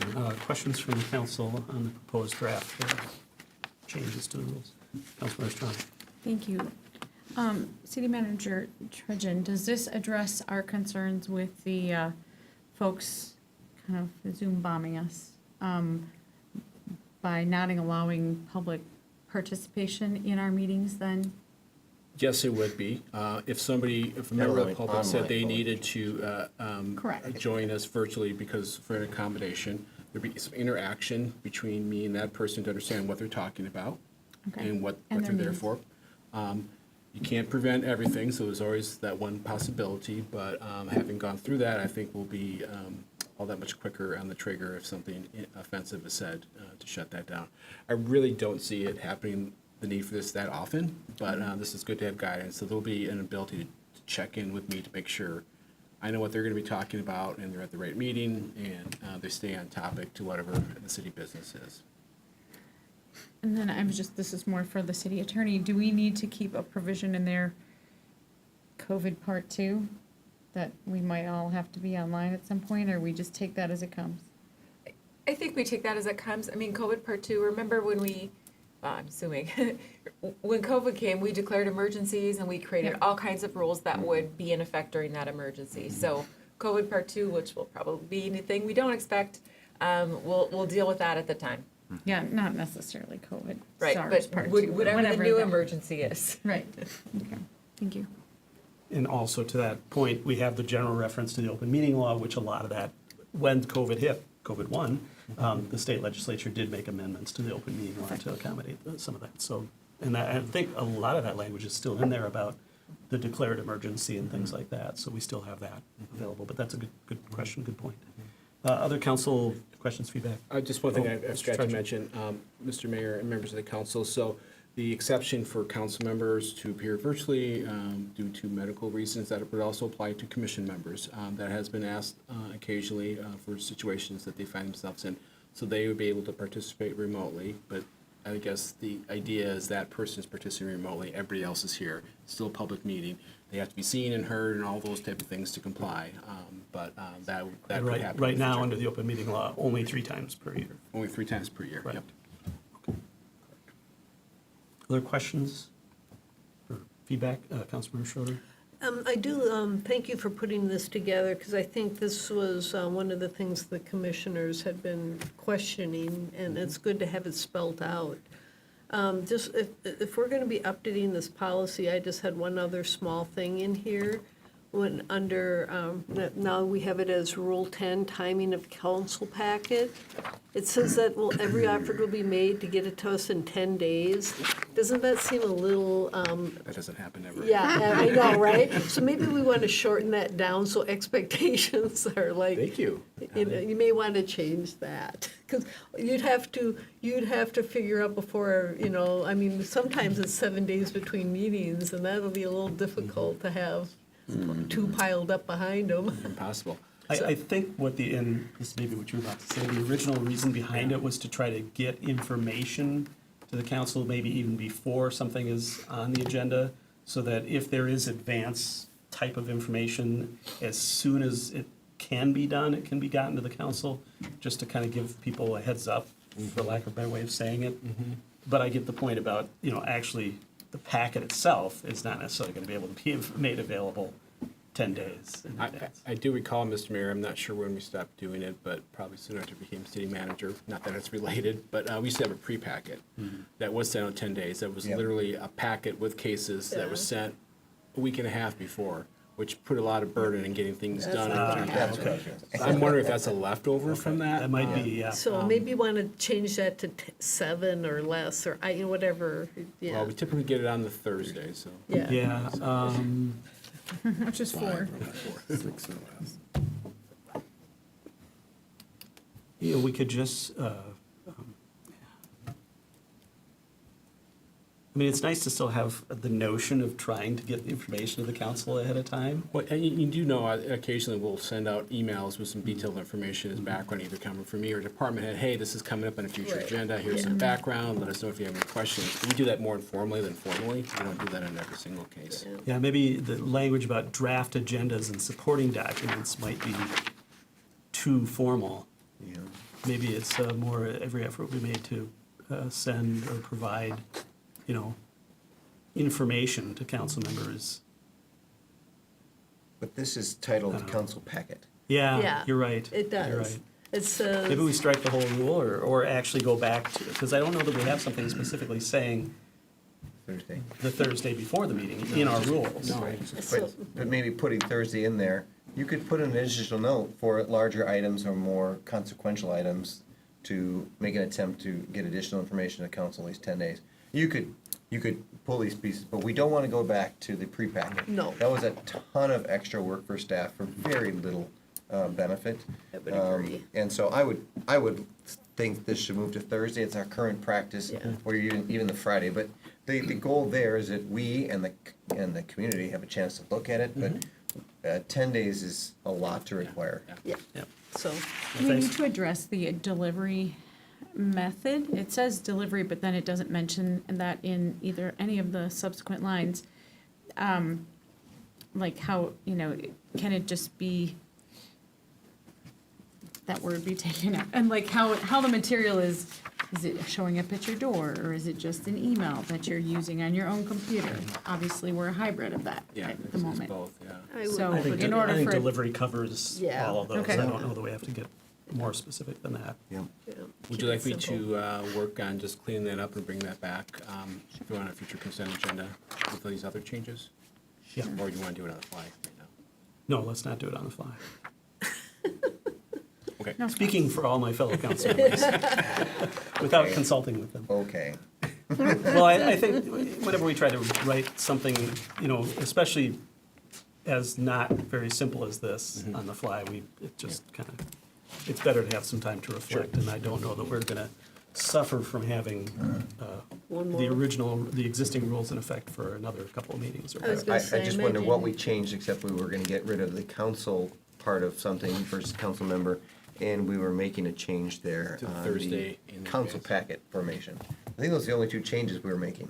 So you're saying, Rule 10 would say, every effort be made to send draft agendas and supporting documents to council members. The Thursday before Monday meetings. Period. What if a council changes the, Or what if we have meetings that aren't on Mondays? it should Well, I say think so that's what I was many gonna say. I days. think you say 5 so many, days in so many, advance. so many business days prior to the Yeah. meeting. 5 days in Definitely. advance? Right now, it's 4 days. 4 days, So we Okay, should let's probably just- stick with that. Yeah, all Okay, right. yeah, 4 days. We just changed 10 to 4. All right, Yeah. okay, that works. all I right. think we can pass this tonight. Okay, somebody wants to get it passed. I will move to pass this with the 2 small changes as outlined in our discussion period. Second, All right, and is everyone clear on what those 2 changes are? The one is, commission, or member and, We had the word member. Keeping member, getting rid of council. Where is that? What's that line again? line 74, thank you. shortening council member to member. Yep. On point 8, or line 8, item 8. Mhm. Yep. Okay. And then what we just discussed under Rule 10. Rule 10 days 75, to Line 4 one- days. Line 139 to 4 days. Yep, One, oh, got it. okay. You might be looking at the original Yeah, I'm versus looking at the draft. the draft. I'm sorry. Yeah. Draft, it's 139. I was gonna say, I think the original rules probably don't have as many lines. I was looking at the Yeah, wrong, yeah, yeah. No, Okay. it's understandable. 139. Rule 10, or current Rule 10, yep.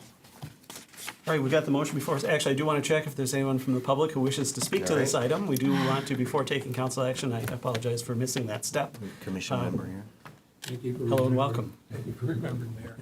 I just want to point out something that is personal to me. If you can introduce yourself also. Oh, I'm sorry. My name's Rich James.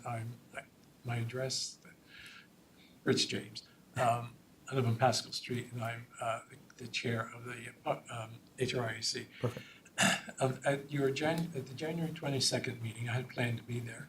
I'd been released from the ER that morning, and I was hoping to get here, but my situation was so that I really was not feeling well enough. I actually went to sleep, didn't wake up till 6:15. But one of the reasons I didn't even ask for saying, could I participate remotely, was because I knew that was currently not possible, and it would not fit in with being in touch with City Manager Trudgeon as a day before. So that's a personal experience for me, and I don't know whether you want to consider that as something that through an emergency or some physical emergency or something that might cover, because I'm probably not the only person that has been in that kind of situation, and we've wanted to participate but couldn't.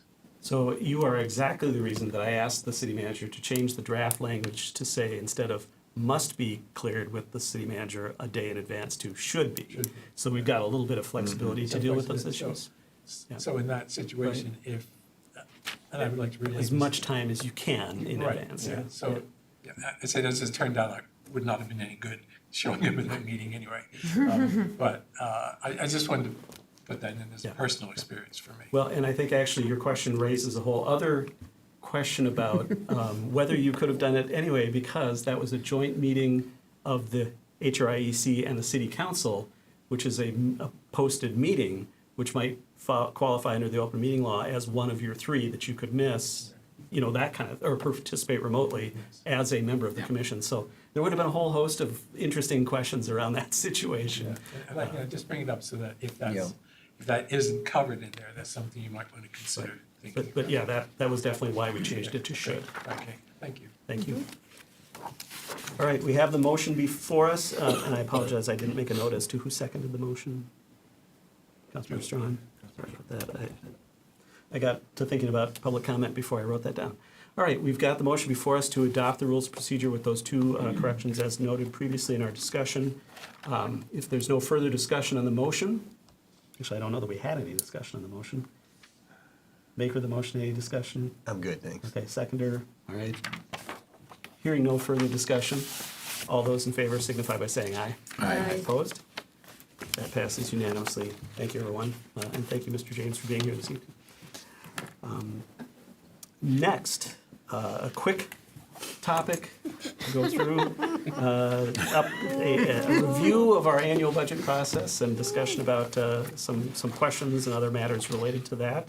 And I'll maybe turn it over to Mr. Trudgeon to begin, and then there may be some other discussion leaders going through it here. Yep. Thank you, Mr. Mayor and members of the council. As mentioned, we are here just to have a conversation about the budget process and information. It's really not in any reaction to any particular thing. It's just an opportunity, given that we passed our budget in December. That seems like a long time ago now as we sit here in February. But it's an opportunity before we get too deep into the next budget session to make sure and check in and have a conversation with the council regarding the overall process we follow, as well as the information. I think in both cases, the process and the information has been kind of followed for many years with some changes along the way, but probably never really had a direct conversation on the whole process. So I think also I'd mention bringing this forward doesn't mean we have to change.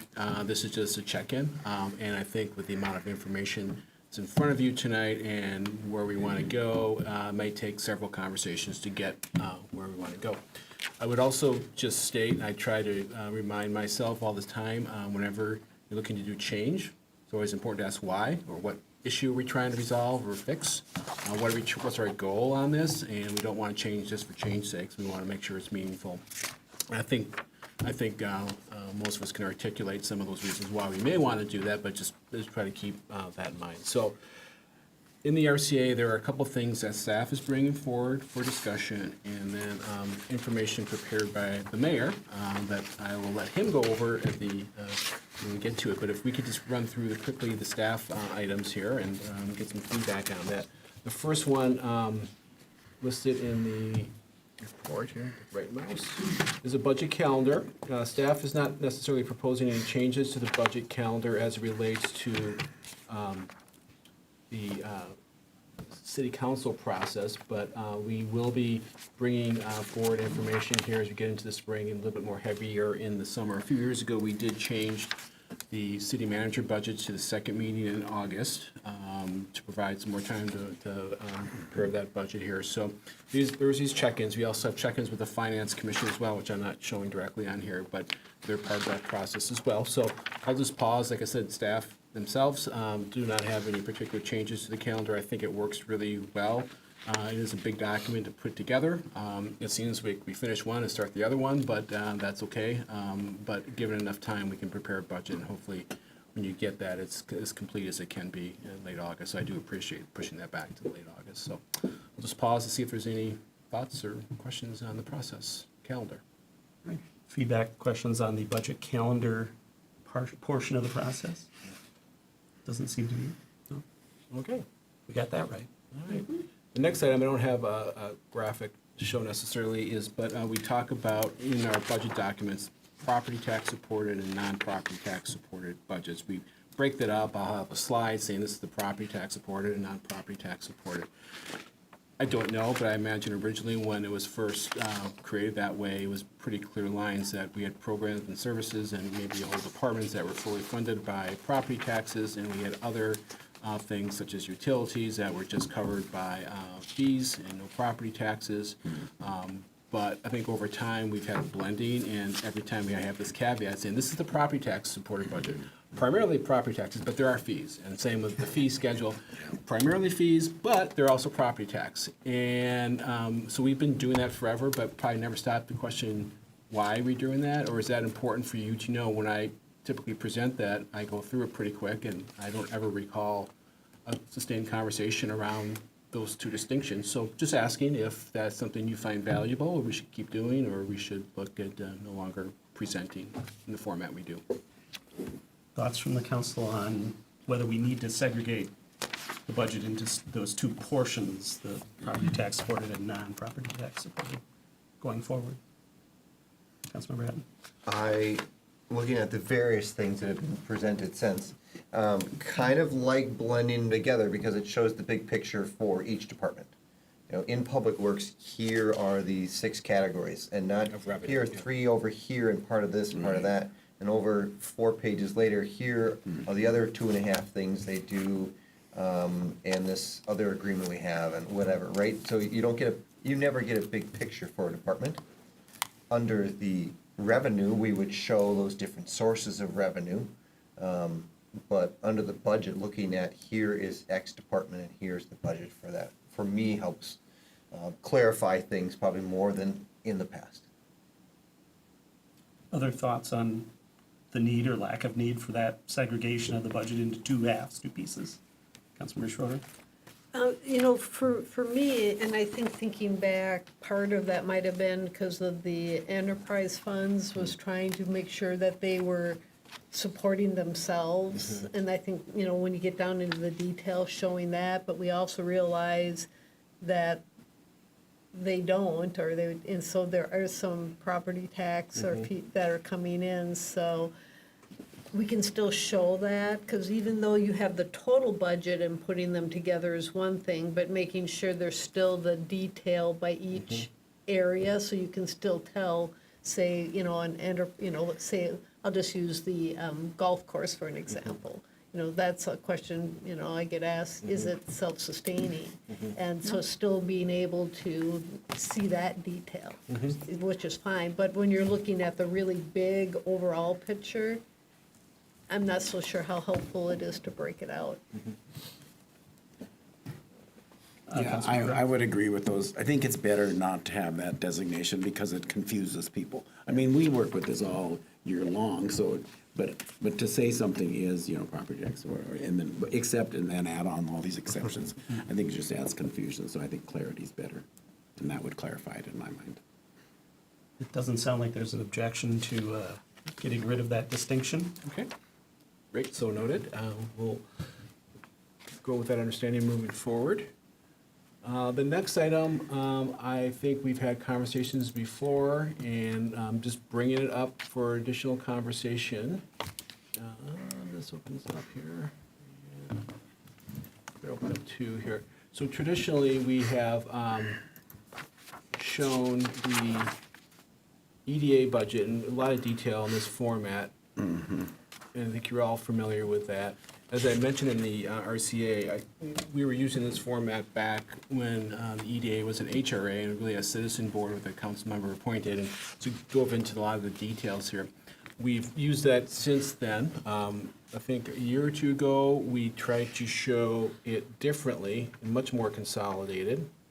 And that is what happened to that there. Excuse me. Something like this, which has the same numbers as shown, but a lot less detail. It shows the revenue of the levy, the charges for service, that would be the Rice Larpenter, and the miscellaneous revenue, in this case Northwestern. But you notice the two items, personnel, 204,000, everything else, 269,000. So that's not a lot of detail. The other document shows a lot of detail, which you are all familiar with and have seen over time. I think I would note that in the RCA, we do try to provide some detailed information on the breakdown. So just asking whether or not the council wants to continue using the document that's shown. We typically have this created and, we can populate that certainly.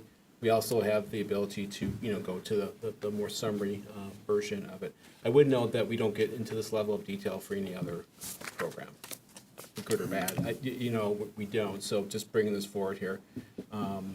Understanding, I think there's a lot of desire to have this, so that's fine if that's where we end up, but just wanted to bring it forward, so. All right, thank you, Mr. Trudgeon. Council feedback, Councilmember Schroeder. I do like the old format, the detail, but I understand having consistency and having all of them in the same format, considering that we're also wanting to include this into our budget process. But my biggest point would be if we change the other services and charges, because that's still too big of a number. You look at this, it's bigger than the personnel services. Yeah. And so to me, changing to this format, I would not be in favor of if that stays that way. But if we go to where, and I believe we'll talk about that later, about breaking that down into more categories, then I'd be more comfortable with it. Other thoughts, Councilmember Acton? I would agree with that. Maybe it's because I got to be on the HRA in this last year, but I really like that format. It's the only time I can actually see what's going on inside of a department, and it's probably not fair. But it's something that I've appreciated. I understand why it may be excessive. But even within that, there are categories, right? The marketing studies or economic development, there's some categories. How could we make that so there's some detail without having to do within economic development, there are 5 items, right? Can we just do economic development? But having 2 items for that budget leaves us with very little information. And I think that getting more of that for any and all areas would help illuminate us and the public. As I did mention too, in the RCA for EDA budget, we do get into the breakdown of this study's gonna cost 20,000, this is what the difference. So it's not necessarily shown on a sheet, but it's shown as supporting material, which may or may not be helpful, but understood your point about having that knowledge. The EDA is a unique body of the city council, and it's a relatively small budget. It gives you the ability perhaps to look a little deeper than the $60 million budget on every single line item. Just don't have the time to do that. So I can understand the trade-off on that. Other thoughts? I think there may be a way to sort of do both. We can maintain this document when the EDA looks at its budget, but then when it gets to the council, it's the standardized format. I would note also, as I was looking at all of the information that was provided. Most of it, yeah. Yes, I will get to that. The net changes report that talks about, changes in costs and changes in revenues, citywide. There were some line items in there about EDA program changes, and so it is accounted for in sort of that, the city's documentation. Reconciliation. But I think it's nice to have that detail, maybe that first time you see it at the EDA level, to see more of that, and then you've got that document, and then maybe, as it goes through the rest of the process, we use the more standardized summary information, knowing that some of those other changes in the pluses and minuses may end up in other reports as well, and certainly in cover memos, as Mr. Trudgeon noted, or RCA's request for council actions. And then I do tend to also agree with the notion of potentially breaking down that other services category to help that also. So I think there's a way to do it where we can get it standardized in the rest of the process, but also still have this as maybe the worksheet that starts the conversation at the beginning of the EDA process and just is always on file for us to refer back to at that point. And maybe doesn't carry through all of the council packets going forward necessarily, but that's a thought. I think the other category is a great opportunity to expand a little bit so people can see that would go a long way towards providing some transparency. So, Yes. so we'll hold off on this until we have that larger conversation where we end up. But Well, I think unless there's objection, we can still use this as that starting point and the EDA's first look at the budget. And Okay. then that gives us a chance to know the detail and hopefully doesn't overburden the finance staff in terms of developing this and providing it. I don't know if it's EDA staff. Ms. Well, Petrick's going, she's all right. well, yeah, it's more of the community development staff Right. that gets into the nitty gritty of this. But okay, that's fine. Then the rest of the stuff is really in the packet is Mayor Rose suggestions and thoughts. So I will turn it over to the mayor to walk through, and I do have them. I can pull them up as needed. So just let me know. So first of all, well, before that, I will thank the staff for passing forward all of the bench handouts that I generated over this last few days, and certainly not even just only related to this agenda item, but we'll get to that later. But I also wanted to make sure that as we got into this, we maybe had some framework for some conversations, and I had noted some items through last year's process that we sort of sounded like we wanted to talk some more about, so that I tried to capture that here. So the first part of it is just some process questions, and then we can get into some of the information presentation, communications part of it. The first, and these aren't in any particular order other than just how I ended up listing them, but the first one was, we have the utility rate study coming back, the update related specifically to the sanitary sewer.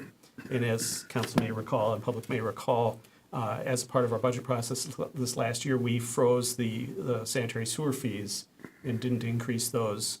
And part of the basis for that was the fund balance in that fund it's well funded right now.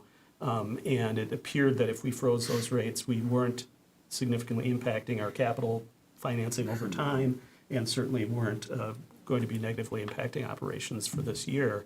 And so the question came to my mind anyway, as we were looking at that was, well, does it make sense, since we're doing the study, to do some kind of analysis of, could we potentially freeze it for a longer period of time, and what would the impact of that be? Or some other, maybe we increase it less over time or something like that. I know there was a plan that was laid out that was kind of a 4 or 5 year, process, and we basically just put it off a year. I guess the question is putting it off a year, is there more that we could be doing in this fund just based on the fact that it's quite generously funded right now? So that's kind of this topic, and so I'll stop there and maybe see if the council has any thoughts on that. And the only other thing before I go to that is, on any of these things or any of the things we've already discussed, if there's any desire to refer these to, say, the Finance Commission for some feedback before we make a final decision, that's totally a legitimate path we could take. So with that, once again, just on this utility rate study for the sanitary sewer side of it, thoughts?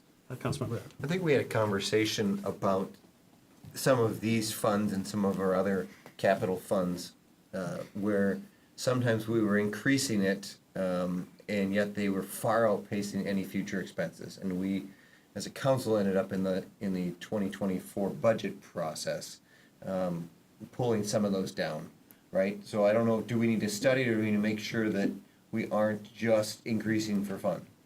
But we're saying, yeah, okay, we don't have inflation in these and this and that, so we need to be thinking about that some. But if there's this line and the costs are down here, how do we adjust that trajectory? And so not remembering specifically, though it's probably somewhere in one of these 30 pages where that exact fund is at. I just think that our goal should be to be more closely aligning our revenues with our expected expenses, without getting into the details of a study of 0% for another year or 2 years, something like that. And specifically, I was asking in relation to the sanitary sewer fund because of the fact that a study was being undertaken for that Yeah. fund. That was one of the outcomes of that discussion that we had last year. And so that's why the question was specific to this. I take your point on, we always want to be looking at all the funds and kind of, making sure that we're not sort of just putting it on the trajectory of income continue to increase unnecessarily over time. So that's why I pointed it out specific to this fund. Mr. Trudgeon, you had it. Just two quick thoughts. We are currently undertaking a utility study, so sewer, so it's very easy for us to do. So I think it's kind of, yes, we can do that Okay. and just look at this. It's not like we have to go back and contract with somebody we never had before. So that's easy. I would also say, we're trying to do utility studies on a more regular basis. So our assumptions today, for the next 5 years, we need to do this, will be checked every few years and then say, okay, you know what, we don't need as much as we, as what we know today is this is maybe how it needs to play out. But over time, we'll get better ideas on costs and trends of, infrastructure breakage and stuff like that.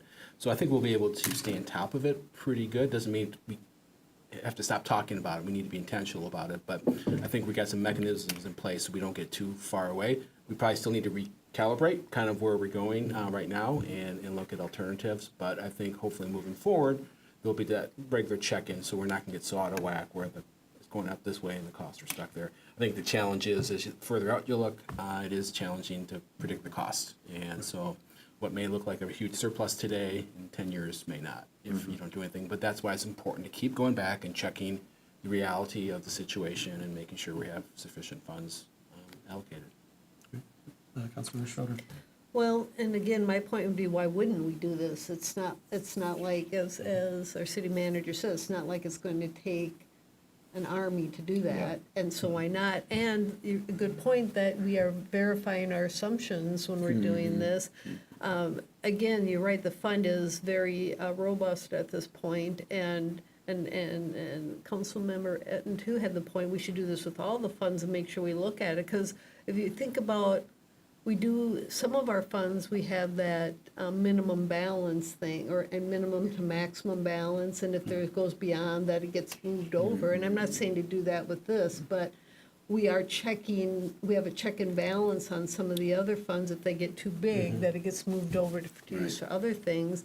And so it makes sense to me that we would be checking these funds as well. And again, we wouldn't have to move anything, but if it's this big and then you do a study in the next 5 years is still looking healthy, then you do want to possibly do the zero. So again, it's more as an ongoing, making a deliberate check on it, I guess. And then I think the point being is then closing that loop and coming back and saying to the council, we did this and it's looking like this, and so it's more of, we just shouldn't assume it's being done. That way we can actually have it, come back and say, yep, we looked at it.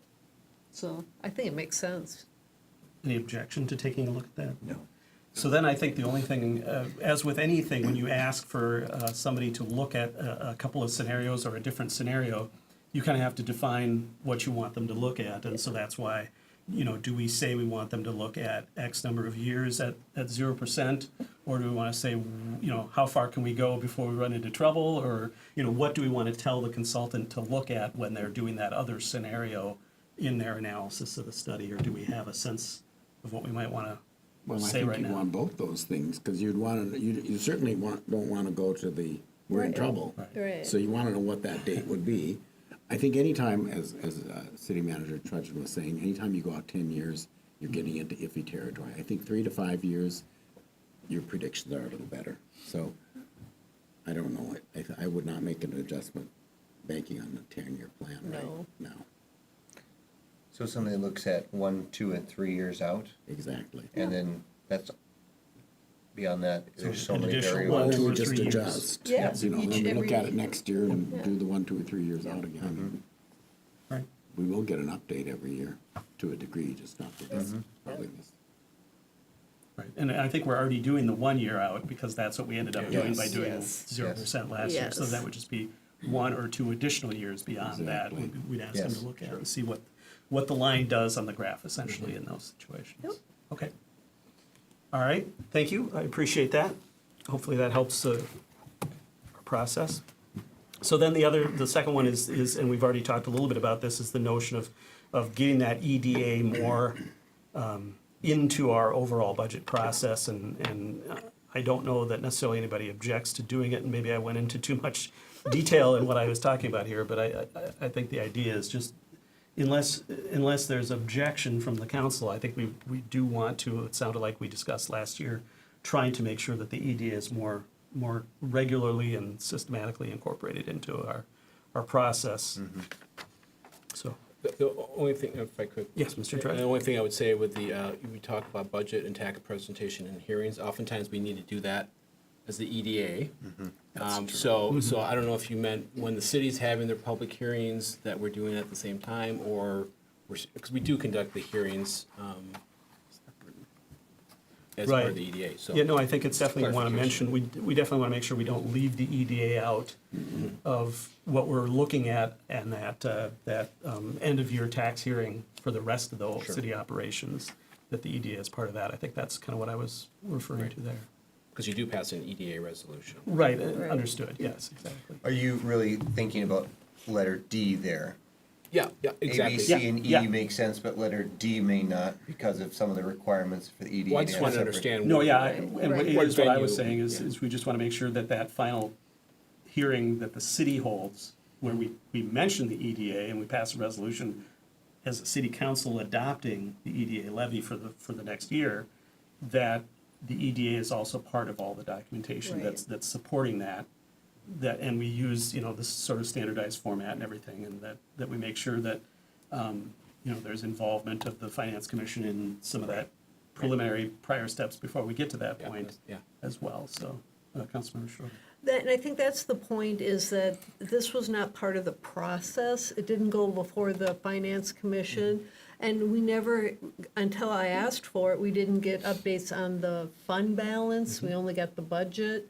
So I guess, to me, making it similar to all the rest of it, I'd like to see, and of course I talked about this at other meetings, making sure we get the fund balance of the EDA as well as the budget, because when you looked at it, you saw how healthy that fund is too, but most people didn't know that unless you really dug for it. So the whole idea that, I know legally there's things we have to do separately, but I think just the whole process of how it's done and how the council's updated on, how we are in all the other funds, and again, having the finance commission look at it as well, and yeah, just more the process is the same versus having it over here and just, have a different Yeah, process. no, makes sense. And that's why I was talking about the different sheet. Yeah. As well, but no, understood. I just wanted clarification what the expectation was for the budget and presentation Yeah. of hearings, because there are some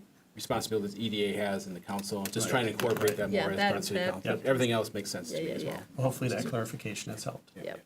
right? Anything else on that topic from the council? No. Right.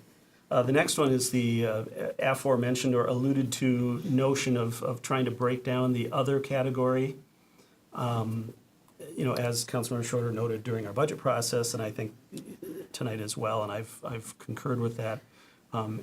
Oftentimes, especially in some funds, that can be a really huge number relative to the rest, like the EDA, and it's hard to know what that all is. And so, are there some broad categories that it makes sense to represent in addition to that, so that the other shrinks down a little bit and truly becomes sort of that catch-all miscellaneous? And the things like I noted, in my suggestions were looking at utility expenses and services and contracts as kind of the two additional breakdowns of that. Utility expenses theoretically could get you your payments to Met Council to process sewer, water, and your payment to St. Paul for water in those funds. And it can also then obviously deal with our payments to Excel for streetlights and facilities and things like that. And I don't know if that necessarily includes cell phones. And then the other category being services and contracts, that helps, like when I look at the city council item, there's other is a big part of that, and there's things like Northeast Youth and Family Services in there, there's our, I think that's where our legal stuff is or whatever, but, so, you know, those might be a couple of big pullouts that'll help us to understand the other category better. And I'd be totally open to other ideas, and certainly this may be something that makes sense to refer to the Finance Commission for further thoughts, but I'll end it there and kind of open it up for council feedback. Councilman Bratton. For services and contracts, would you just pull apart that services and contracts are one thing? Or would you ask to have those delineated to the detail of the exact service? No, I made it as one category, including Yeah. all of those, and just listed some examples of what would be in that category. And just to note on the EDA general summary, if we were to do this breakdown, that other number that's 269,000 now, it doesn't get a lot better necessarily. But there would be $200 for utilities. I think that was, I can't remember what that was. And then about Charging the cell phone. 235,000 roughly for services and contracts, which is primarily like our, Golden Shovel and economic development consultants and things like that, as well as our pass-through of the Rice and Larpenter funds would be in there. And then other would be about 35,000 at that point, or 34,000. So, you can see it breaks it down a little further. Does that help? I don't know. And, that's just an example. Councilmember. Do we get to somewhere that you say, hey, anything over 5% of an area's budget would be broken out somehow? Or, where is that line where here you've got more than 50%, right? And there's nothing there. Is there a 10%? What is that point where you want to be able to see, hey, here's an item in some other part of the budget could be worth $12 million, but isn't pulled out. I don't know, or $1 million and isn't pulled out. I think my concern with that is that you start going from having, on your reports, 3 or 4 categories to suddenly you've got 15 because one particular fund has an over 5% thing and it's only in that fund. And it's not able to be cross-compared between funds necessarily across the whole organization. And like when you get to that summary of the entire city, now you've gone from having 4 or 5 categories under expenses to 20, and I don't know that that's good enough. What if other services and charges below that, things that match certain threshold would get further listed? Well, You that- get to under services and charges, you said, you noted there, for the EDA budget, you're still looking at almost 50% or around 50% of the budget. So we still haven't illuminated almost anything. Right, and likewise for the water budget, the utility number would be over 50% of it because that's the amount we pay to St. Paul for water. That might be a little more straightforward because it's one thing and it's, it's fairly straightforward. But I would note in the document that I provided as a bench handout that The really sort of thick one. that summarized everything. There is in that, I was just trying to think of where that might be. Did you put page numbers? I did not, or line numbers. What fund were we just talking about? EDA. Well, the EDA. Or water, or. Water. Oh, shoot, it escaped me at which one I was gonna look to, but there is detail provided under the budget detail by function in various areas. Sometimes there's a little more detail provided and/or in the sort of plus minus for the year. Oh, that's what it was. It was Yeah, so like in the, on page, I guess it would be page 3 and 4, this is sort of the expenditure breakdown across Yep. all funds. I believe if you go to the water section there, it just talks about water as a total, I guess, so that's not helpful. Maybe it was under the water fund itself. Well, anyway.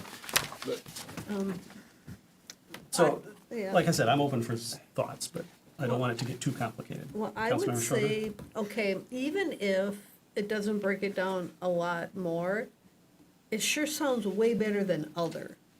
I mean, to me, to me, that almost, in my career, it's like others be really small. So if it is, if it's services and contracts, at least now you know it's services and contracts. It's not just this big giant other ball. So that, I think that is helpful in that.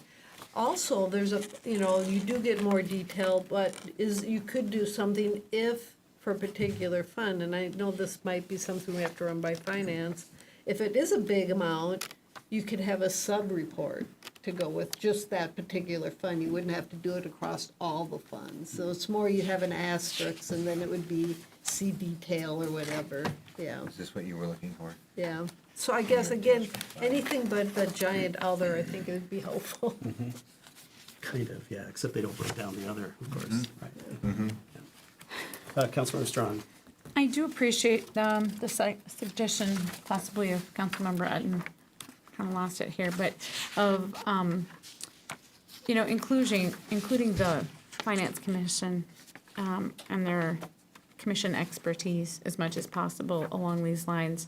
And so including them in the process of making sure that other isn't 50% of the fund balance, or the budgeted balance, but really, we have these amazing minds around finance, so I'm hoping to lean into that so that because of the scope and breadth of things that we're requested and required to do, I would really, in any way possible, I think it's important that we tap them for these important budget considerations, especially because to me, that's where we really should be seeking out their guidance and looking to and we may not follow everything always every time, but I do think that these delineations and such, and, I think we can go by what probably Chair Petrick and others would consider best practices too. So, I don't want to reinvent the wheel to something that is not necessarily a best practice in the field. So I think kind of in consideration of that too. So utilizing our resources and the talents that we have and not making it too onerous for everyone involved, so. Mr. Treasurer. If I could just add, I think it makes a lot of sense to me to break down other into a couple bigger categories. And I think the suggestion by the mayor about the utilities and the contracts are really a good start. And that's what it is, a start. And maybe we don't have to get perfection here tonight to have everything down. I would note that, so the utilities are a really big driver of that number, overall number. Typically, the others for most departments are going to be about contracts and services, so you'll be able to see what that is. And I would say, while you may not see every single contract on there, any contract that's going to have an increase in cost is going to show up on the reconciliation, which I have up on there. Sure. Yeah. So you can see some finer detail. Is it going to count for every single dollar? No, that just shows you the change from year to year. But then you have a sense, Pat, why is this budget going up? You can see kind of exactly what's That's a happening. good report, by the way. Yes, it Yeah, is. yeah, so I think breaking it, the others down to a couple of big categories, Yes. and then see how that goes, and having this should provide a lot more illumination, and then we can look to improve in the future as we desire to. Anything other than other. Yeah. To me is Well, like. other than other. Other than, because in best practices in most places, our other should be this small amount.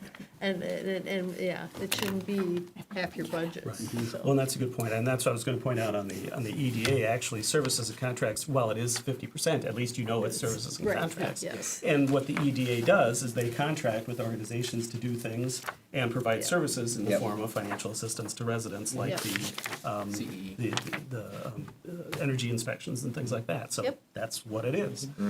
So, and then, if one wants more detail, one can look for that. Since that sort of summation document is on there, I think to transition to the communication side of it, rather than going to all the pretty pictures first, we'll go to, or some people think they're pretty. Today's bench handout was sort of that agglomeration of 3 different documents into one. And one of them is this plus minus report, and then the other one is the sort of the fund balance analysis for each fund. And then finally, the expense detail descriptions for the sort of the function areas within a fund. Yeah, right now, they're 3 separate documents, and they never sort of meet. And if you want to cross-reference between them, it's very difficult. Yes. And so what I did today was just to try to find a way to try to combine them together to make it a little easier to track. And so it starts at the top level with the fund and financial analysis of all city funds. So here on one sheet, you can see all sources of revenue across the entire organization. and you can see all expenditures in those categories across the whole organization, you know, subject to what we change other to be. But that's a nice, you know, starting point. And then the next couple of pages is a breakdown of expenditures by function. And this corresponds very closely, I believe, with our budget document that we actually publish each year, because we talk about by function. And there you can see, for instance, under the first half of the page is the general fund. It includes city council administration, elections, fire administration, police, all the different categories. And then it goes into the recreation fund, the community development fund, et cetera. And so that's a nice way to break it down a little more. And then the next couple of pages, or 4 pages, I guess, are those expenditure reconciliations and revenue reconciliations, which gets into the changes from last year's budget to this year's budget in these various areas. And it gets fairly specific. You know, it says the skating center is gonna buy 13,000 more of merchandise to sell. So that expense item is going up for them, and et cetera, throughout the organization. So that's kind of all the summary of those 3 documents for the entire organization. And then the rest of it just does the same thing, fund by fund, general fund, Parks and Rec funds, community development fund, and then, you know, to the extent we've got expenditure details for some of those funds, they're right after that fund summary for that fund. So it seems to put it together in a way that's a little easier to track. So, you know, my suggestion is that we try to ultimately do something like this as our standard document and combine those 3 together. I like this. You know where it came from? You. Talking to you Oh, about what was missing. Yeah. That got the wheels turning, so Yeah. I appreciate that. And I would say from a staff perspective, this is information we have, it's just Right. assembling it Yes. in Exactly. a different order. Yeah. Trying not to invent Yep. something new, but maybe make what we have work better. it, because it puts it all in the same space and it offers a little more detail on some things and you can see those changes in there. It's really much easier to see what's going on. Yeah, it was actually quite a project to, you know, go tie them out and go back and forth and I think about, you know, what it took me to do that. I was thinking I always try to think about the public too and for them to be able to try to navigate through this as well. You know, because there's, you know, I always say know your audience, and so, you know, I know what I want and what I need for this, maybe a different level, but you also want to make sure it's communicated really well and people can follow it. And so I think and finance stuff can be a challenge anyways, so to make it as organized as possible, I think makes sense. And you may have noticed that I anticipated the conversation about tax supported and not tax supported, and I took that whole thing out of this document, so it doesn't even have that in there. Yeah. But anyway, appreciate that. Then if we maybe want to talk about, I think then it gets to some of the maybe graphical presentation of information. And I would just say, for this is where you really want to know your audience, and you want to know what you're trying to portray as messages. And I think maybe if we can just go right to the bar graph section.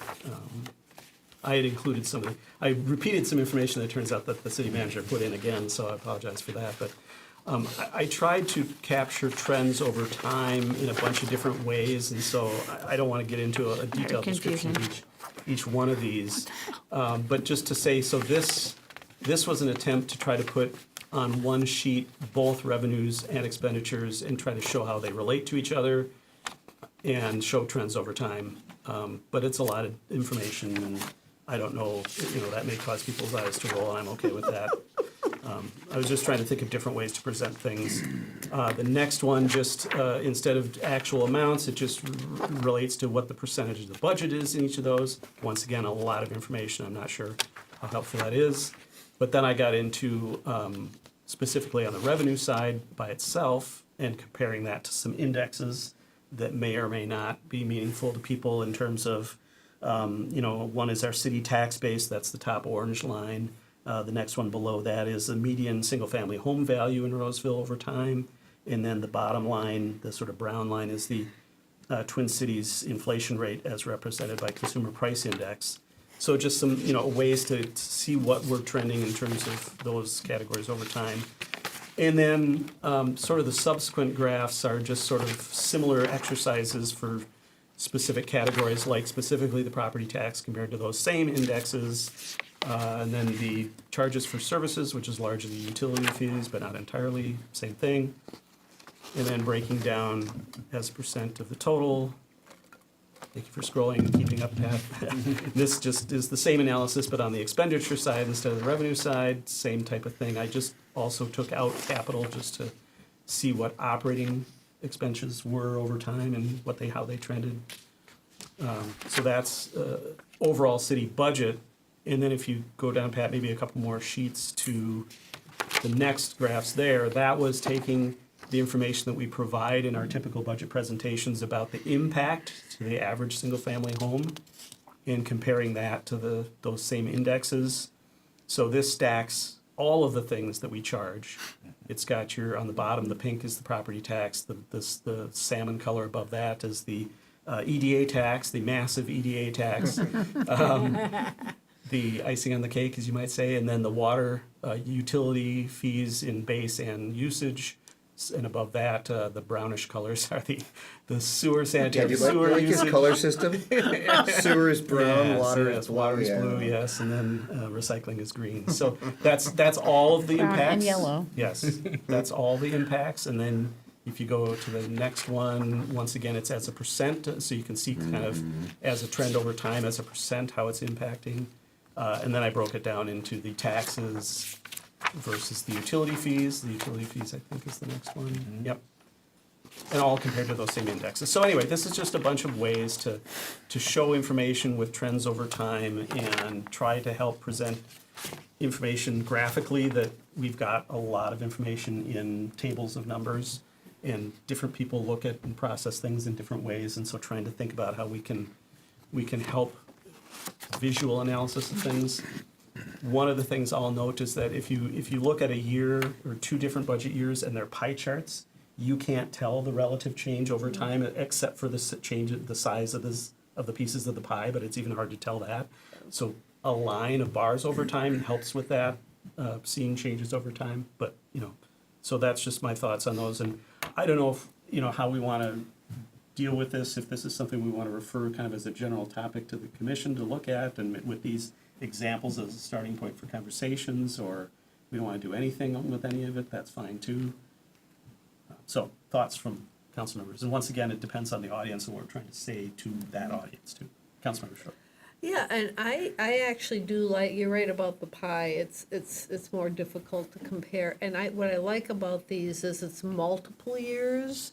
I like that, just 2 years to me is not enough for comparative. And also then to have the different indexes like that, what are you comparing it to? To me, for me, it's more, if I'm looking at this as a homeowner, I think this dollar amount, for example, on this monthly charges is much more useful than the percentage. I mean, so just knowing, it's, the percentage, I don't really care how much this is how much I gotta pay, I know this is how much I have to pay, and I'd rather know it in dollars. That's just me personally, but I do like the bar better than the pie charts as in a comparative. So that's just my 2 cents on it. Well, and certainly you can gather the percentages from sort of looking at the actual number of bars and kind of still see the same exactly. thing. Yeah. Other thoughts, Councilmember Strong? I think a lot of them are really hard to understand. And if you are not savvy in revenue, some of these 100% bars are gonna just be lost. And so I think some of these that are visual are easier to make some assessments or surmise. But I really want to make sure that they're not just a pretty thing that doesn't really do anything for people, like that doesn't provide extra value. These are so small on revenue sources versus indexes attachment 2 that it's just, there's so many topics there that I don't see that is a useful chart for me. And I also at the same time, or this attachment, revenues versus expenditures, like that is mind-boggling to look at that. So I don't want to, for the sake of a graph, have a graph for the sake of a graph. I also want to make sure that whatever we ask is a logical thing of staff. Like we're not just creating something in order to create something, and that it would be user-friendly, that the average person who has some idea about budgets could step in, because they're gonna spend a fraction of the time that we do on it. So why put in oodles of time on something that they're gonna glance at? So whatever the glance needs to be meaningful, but if it needs a half an hour and a degree, I don't think it's not a good ROI for anyone. Right, right. No, and I would just note on the revenue side, there's so many tiny revenue categories that would be an example where other is an excellent use of. Yeah, but I don't think a lot of people know how to read those charts. Yeah. I don't think a lot of people understand what that means. And so unless we're going to each and every home to do a little in-service on how to read the certain kinds of charts, that's not a useful, but over time, if you see things go up and down in lines, at least you kind of can pick out the right thing. No, point well taken. Councilmember Hutton. I would tend to agree with Ms. Strawn. There's some of these that show growth or change over time. Like this is the total monthly city charges for median single-family home, or the total monthly utility charges. Those are easier to understand. I think it might illuminate some of these others. Like the first one in that really is just kind of potpourri of things that I looked at and said, next slide. You know, I turned the page, right? Sure. So I think that a lot of these are more information than is useful, and it requires so much explaining, even for us to understand that it wouldn't be. But maybe some of those bar charts, looking at some of those charges or taxes over time, might make sense as good tools for people to better understand in a quick way. Well, and I agree, because I think the dollar, to me, again, the percentage, I think people don't, that's a little more confusing, but that's why I picked out that one about the city charges and with the indexes. But to me, to say, okay, it says right here, okay, it's $130 and 217, and now I'm paying $180 or whatever. I think that people get is how much money more am I spending on this stuff. So yeah, there's and that's why you said earlier too, know your audience, because and that's like all the other reports we're talking about, that who's it for, and that's if this might be something standalone that you could show, put that in the newsletter and say, this is what you've been paying and this is what changed. I think you understand that. Total monthly charges. Where then, yes, some of these other ones, you're right, combining them a little more. These are probably more, I think, some of the council may understand this, or the finance commission would understand this very well. And so depending on who you're trying to get the information to. But I think it really depends on who is creating this and for what purpose. I really don't want to, just for the sake of us, a few, I really want to make sure that we aren't asking staff or external sources to be putting a lot of time in some of these items for a small audience accepting of this information. So I think, just like everything else, the ROI includes your time and your effort. And so is the return on that investment worth what we're offering? I'm sure to some, yes, but we should look at it a big picture. Mr. Treasurer, Councilmember Groff, you haven't. Well, I would just say yes to all those things. That first graph, I did finally get it, but I was like, wow, reading through all that, and then trying to decipher which color went with where. Yeah. But having said that, your comment about Councilmember, when you were saying about the years, I thought that was a good comparison when I finally dug through it all. I like that. I like that better than the pie chart, just to give some clarity to that. However, now Councilmember Strawn's comment about how much are we going to put on staff here, I don't want to create 50 hours more of work or something like that for them just to give us a bunch of graphs. I think we get a lot of work, a lot of information in our budgets and improving it somewhat, but you have to look on where we're spending our time. Well, certainly, we don't have a lot of graphical representations of information now. No. So I don't know that we want to go whole hog to the extreme of Right. 20 new things. Yeah.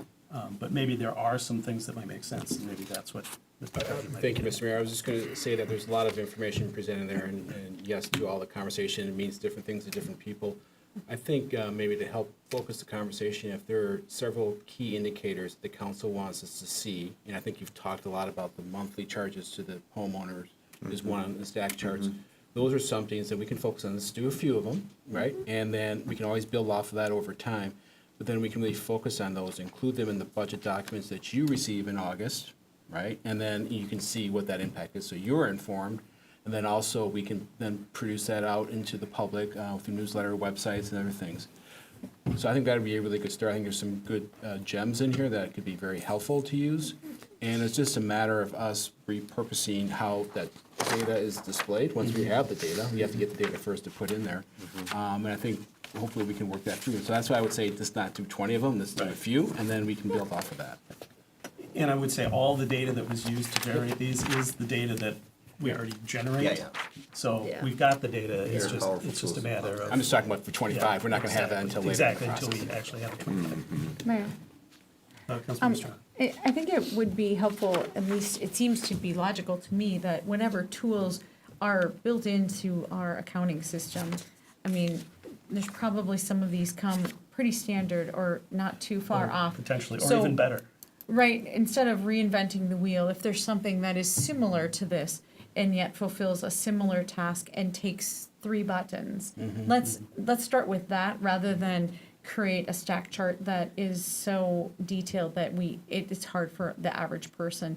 But my guess is the system itself probably can utilize a lot of this data, and maybe a lot of it's proposed and predictive, and so we can't, but there's gotta be some resources available in in our beautiful new accounting system. No? So on that, so we're in the No. process of switching over here. So we anticipate that's going to be done May, June-ish. So we're going to try to incorporate as much as possible into this budget process, but we're kind of stuck in between having 2 systems here. In the end, I'm not sure what can all be produced. There's a hand in the Yep, audience. yep. If she wants to come up, she can explain, but she doesn't have to. I think I can handle it. There's gonna be some limits on what we can produce. Yes. The follow-up really is to have a budget module that is a dashboard that we can, many cities have that people can literally create whatever charts they want to their heart's content with the data that's in there. It graphically represents really easy, so whatever's important to you, but that's gonna be 25 going into 26 before I would see that really realistically implemented. I think in the meantime, we can focus on what information can we present, and hopefully, at the bare minimum, Mr. Mayor, you can share us with the templates of these for sure. documents. So it's literally just putting new numbers in there, and then it comes out. Of course, like I said, we don't want to do 20 of them, so we should probably focus tonight or at a Right. future meeting about what those would look like. Yep. No, and I think these were just provided as examples of what could be, so that, that at least could start a conversation. Didn't watch that football game, huh? No, this was all done well. So I don't know, do we want to, and I don't want to prolong the conversation tonight because we've got a few other meaty items to talk about. Is this something we want to provide some individual feedback to staff on as council members about which may be the ones that are the most helpful to us, or is something we want to get some insight from the Finance Commission on, or how do we want to look Could at we that? defer to our finance director? Well, and definitely, I think staff would definitely probably have some insight into which of these are.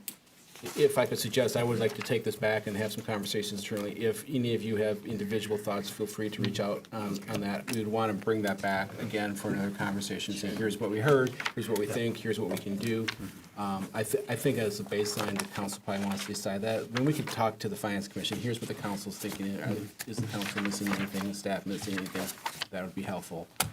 But give us a chance to regroup from all this conversation and understand, and then, if you have any individual feedback, just let us know and we can try to incorporate that. That would be good.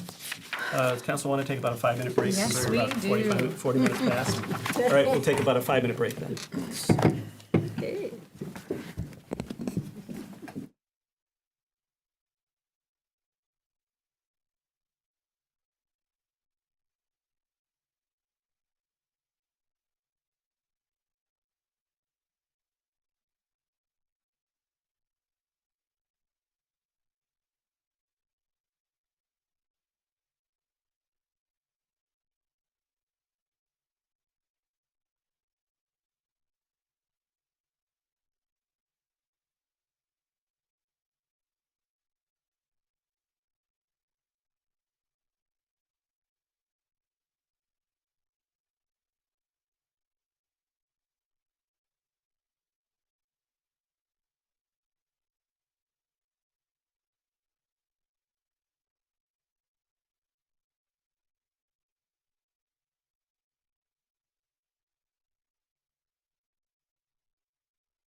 Is yours policy?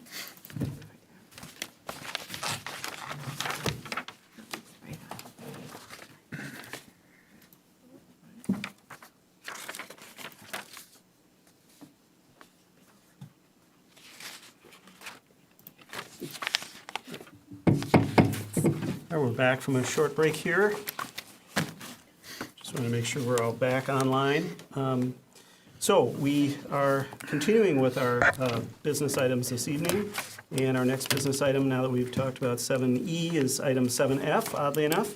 And that is a discussion on the city commission scope, duties, and functions. And so I'll, I believe, turn it over to City Manager Trudgeon to start the conversation. Yeah, I'll start the conversation. So, as you know, the council has been talking almost for the past year about scope, duties, and functions.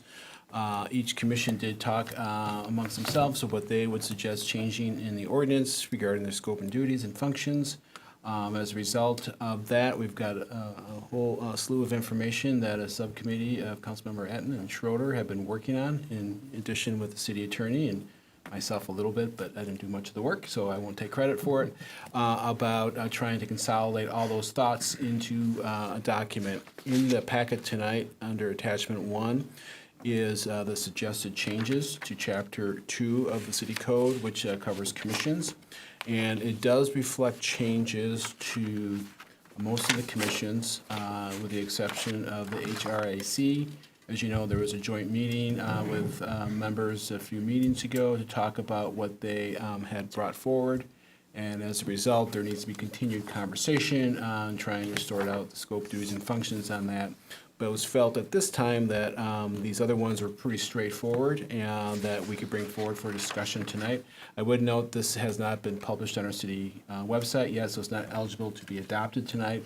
But since this is the first look on the whole council, we want to bring it forward for feedback on that. And I would note the mayor has added a bench handout regarding some changes to the planning commission, moving stuff around the city code, which we can get into in a little bit. But I will pause there. As I said, the bulk of the work was done by the city attorney to put in form, and then the actual content with Councilmembers Etten and Schroeder, so they may want to add to what I presented. All right, perhaps Councilmembers Etten and Schroeder want to introduce this a little bit from their point of view. I think we've talked about this a fair amount as far as an introduction, and I think the city manager did a nice job of putting that in place. The changes we see for the commissions that have changes here, we're largely looking at either cleaning things up, putting things in order to create uniformity in the code language. A lot of that code language adjustment was done by our city attorney. And then trying to incorporate some of the ideas of, or most of the ideas of the commissions as they brought back ideas to us from the summer and the fall, this past summer and fall. There's no major change to the scope, duties, and functions as these things have functioned, but maybe they are better organized and clearer, and people will be able to look at this and understand what's going on better. I will say that the Park and Rec thing, I did spend some time combining things, and maybe they could be combined more, but there was a pretty long list that didn't always connect from A to B to C. Try to put them in some categories at least to shrink some of that list. That was the only one where there was, I think, more editorializing or combining from other commissions, compared to other commissions. Well, and surprisingly, I was in charge of the Finance Commission rewrite, and what I will note on that, what we, because looking at the discussion tonight, we did incorporate putting the EDA in there. They did Yep. not originally have that in the rewrite, but since we talked it through, we went ahead and just said that was one of the things that they would be looking at. The So- EDA and all funds. Yeah, those, exactly, and utility rates also. We put that all into this, and so that, There it is, yeah. those were the little changes that weren't initially in there from the Finance Commission, but again, we had that conversation already earlier tonight, so. And I would note that under a number of the commissions, the meeting frequency was left blank. So I think the only one that it was put in there at a specific frequency was the Planning Commission, if I remember right. So I just wanted to note that, Councilmember Rattler. I think that's a great thing for us to discuss. In the previous, or in actually really the current code, and the proposed code under meetings and reports is commissions shall meet at least quarterly, except for otherwise required by this code or state statutes, right? So that's actually what's there. Most are meeting monthly. Many skip a month here or there because of it's December and there's other things or it's whatever, right? But the code outlines at least quarterly, and I think that we talked about maybe adjusting some. I personally think the Finance Commission, in the current way it's serving, doesn't need to meet 11 or 12 months a year. But I think maybe it makes sense to leave the open must meet at least quarterly and let those commissions slug that out, but understanding they, you don't, sometimes I'm concerned they meet to meet. Right? And instead of Because they're using told to their. meet monthly. Because they're told to meet, instead of using their skills in key times or when important things come up, we just got ready to send them a lot of things. Right? So that is a key thing they may have to chew on for a couple of meetings, right? And that's super important, but, do we have them meet, in February normally? When you're done with the previous year's thing, the new stuff isn't back, the report outs, the actuals from those things aren't there, so what's going on, right? So, I might go back, as I've thought about this, because I've spent a lot of time bouncing this around, might go back and take out that item except for the Planning Commission, and maybe not have it say within each separate commission code, this is how many times a month, or how many times you will meet. So you were saying that all commissions would be required to meet at least quarterly? Yes. And beyond that, they're also required to set their annual schedule of meetings? Yes. And then they determine what that schedule is? Yes. So within the code, for example, if we look at, I don't know, because this is what page I'm on, I guess, but I'm on 20602, and we are talking about public works, and for line 440 to 441, the commission will consist of 7 members appointed by the city council and will meet blank, right? So maybe that category is just membership in all of these, and the commission will consist of 7 members appointed by the city council, period. And the number of meetings comes back to that required to meet at least quarterly, that's in the 201, the overarching code, versus changing it for each different commission. And setting it for each And commission. setting it for each Okay, commission, all right. yes. It's an interesting concept. Councilmember Grau? Do they need to put in the notice from the city? How, do they have the calendar at the beginning of the year? It's easier to, what I understood being on commissions is easier to cancel a meeting than to schedule one. Right. Absolutely. Yep. I would, yeah. So, and that is part of the Yes. general code, is that they have to set their scheduled Yes. meetings at the start of each year. Yes. Councilmember Schroeder? Yeah, you see, council member and I disagreed on how often the finance commission should meet. You Because, think they should meet 24 times a year, right? Yeah. well, and if you look at the budget schedule, and, because they need to be part of that, and the utility, and Yes. now you got some other things on that. But I do agree, I do think it's easier to cancel meetings. And so I would actually say, that they could have them scheduled, but then when they do their work schedule, they can actually sit down and purposely decide, we're not gonna meet maybe in June or something, so each of the commissions could then make that decision. Which But- they do. Which they, Already, yeah. which they do, versus, but I think, you don't wanna just have them set out where they only have 4 meetings scheduled per commission, and then you add them in. I Yeah. don't know if that Yeah, would Well- be good. The current and the old code, I'm sorry, the current code and the proposed code, if we ignore the stuff within each different commission, actually, we're not changing anything. Right. This is not an area that's changing. You must meet at least 4 times a year, Right. quarterly. Right. And you get to set your own calendar, go, right? So I think that we should step away from delineating each thing as is proposed and just go to what we have already. Yeah, and I'm okay with not having it in each commission. Yeah, so leave it the way it was and Yeah. people could. Just clean it up. Yep, so that category just turns into membership instead of membership in meetings or whatever. Except maybe for the planning commission? Except maybe the Or planning maybe- commission or and maybe- the ethics commission have specific, Well, Well, the- well, and police, civil service, we have three that are. yeah. The planning Well, but if you commission- leave it just at least quarterly and they have to set their meetings, the planning commission may figure out that they need to meet on a monthly Yeah. basis anyway and set Exactly. their meetings as monthly meetings. But they, Well, the planning commission is reactive to applications, right? So almost and typically every month they're gonna have a meeting, because there's always cases. Yeah. But there's been some instances lately that we haven't had any particular cases and didn't have a project like a zoning code we're working on. So, those meetings are canceled, but typically for practical purposes, they should schedule a meeting for every month, because we have application periods, we communicate, if you want to be in the November meeting, you have to do something in October, and so on and so forth.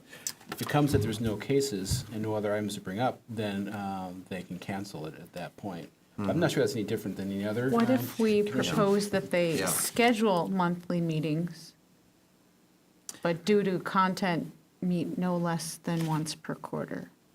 Like that they,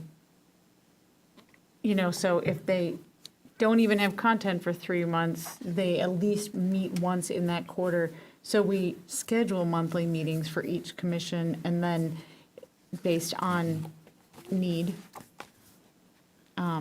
that they wouldn't meet any less than once per quarter. It seems like that would be something you could do universally across all of the commissions based on, Except for ethics. Ethics and Ethics, also okay. police. and police, civil service. okay. Yeah, there's always an exception. Well, I kind of like the general approach of Councilmember Etten, though, and just kind of, commissions are going to know how often. It ain't they broken should- right now. Right. We stay out of it.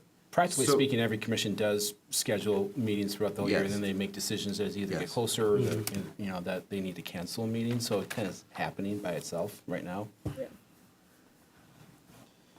There may have to be some adjustments to the general commission code under the meetings, because we may want to,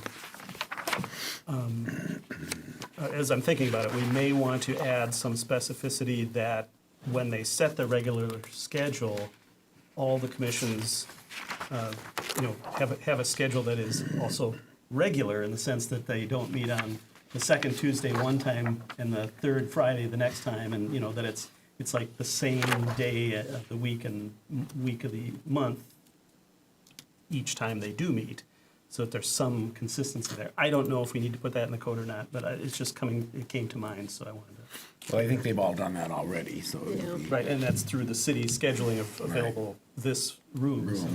I would say we've beaten this. I think Yeah.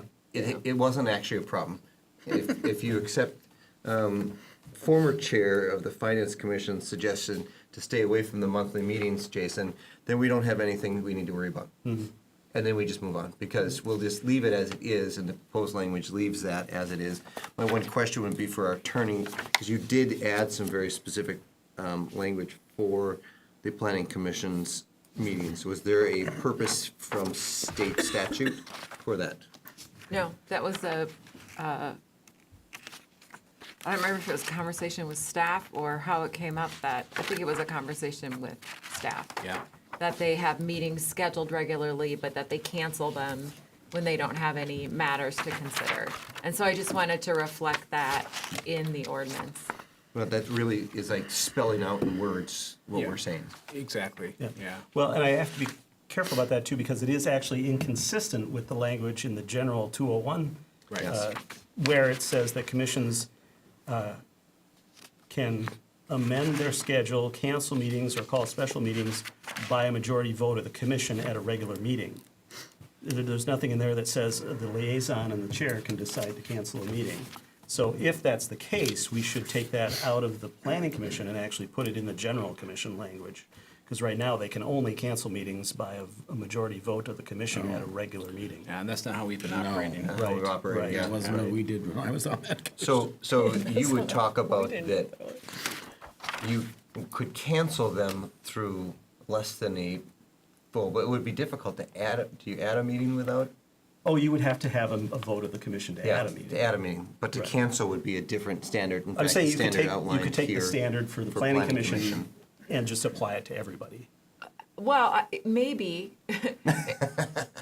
The only point that I would make is the planning commission is a unique Right. creature. It deals with requests from the public that come in that need to be dealt with in a timely manner. Right. So it's not just, so their workload is driven by things that are external. Yes. The other commissions aren't the same. So for the planning commission, what we wrote in the language is, if there's no business, then the chair and staff can get together and decide to cancel. So it does have a requirement that there be no business. Otherwise, I don't think the chair and the staff should be canceling planning commission meetings. No, no. Right, or any meetings, actually. I mean, if there's no business before the Human Rights Inclusion and Engagement Commission, I don't know why we have to have them have a higher standard of having a vote of the commission to cancel a meeting. I think that's the same standard for the planning commission could apply to all the commissions. Okay, the only point I was making, which you can 100% ignore, but just so you understand what I was saying, is just that the way that their agendas are driven, it's more mission driven, and so I'm just not sure the language is the right fit. We might want to consider, I don't know how to, particularly the HRIC, Yeah. that becomes very Well, I complicated. think, But with the others, maybe it Right. works. I think it works for all of them. Okay. Yeah, I would, Or at least that would be the starting point, and then we Yep. can figure out if there are problems. I agree. So move that language to the general. Right, take the Into- planning commission language Yeah. to the general 201.04A. A. Yep.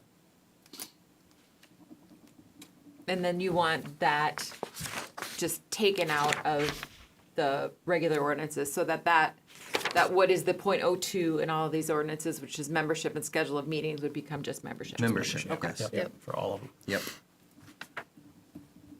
Yep. All right. Other thoughts on any of these? I'm going to hold off on my planning commission Yeah, the suggestion planning for now. commission thoughts that are good, but do you have anyone else have other things, details, missed things, important things you want to include for commissions that we aren't changing here? I think so. I don't want to go ahead of other people, but I will. But I will. Go right I was ahead. running the meeting for a minute, just opening the door to other people. All right, let's see here. Oh, that's fine, that's fine. So I guess on page 10, which is the Parks and Recreation Commission, I believe, and that is, say, lines 399 and 400. Okay. I had a general aversion to a specific reference to a specific policy by number in the sort of generic ordinance, because similar to why we don't refer all of the time to very specific state statutes or other sections of our own code, those may change. So it might make sense to just strike out the parenthetical reference to the specific Parks and Recreation operating policy number 40. And just utilizing the departmental naming policy. Right, Period. and then I wondered if it's better to say the city naming policy rather than the departmental naming policy, but I'm not, really Do we have a strongly city held to naming that. policy? Well, it's the department's naming policy. No, not It's the really. city's Yeah, policy. Yeah, I mean, it's Yeah, fair. big umbrella is the city Yeah. policy, but it's Anyway, specific to that was parks. just especially deleting the reference to the specific that policy. makes sense. And then, you can figure out whether to say city or department there. And then on the number 7 below that, the park dedication one, I just think there's missing an and between park dedication and take out the period and change it to and provide rather than two separate sentences there. This actually was a very intentional thing. I have to read it again to think about it, because I did this like 6 weeks ago or something.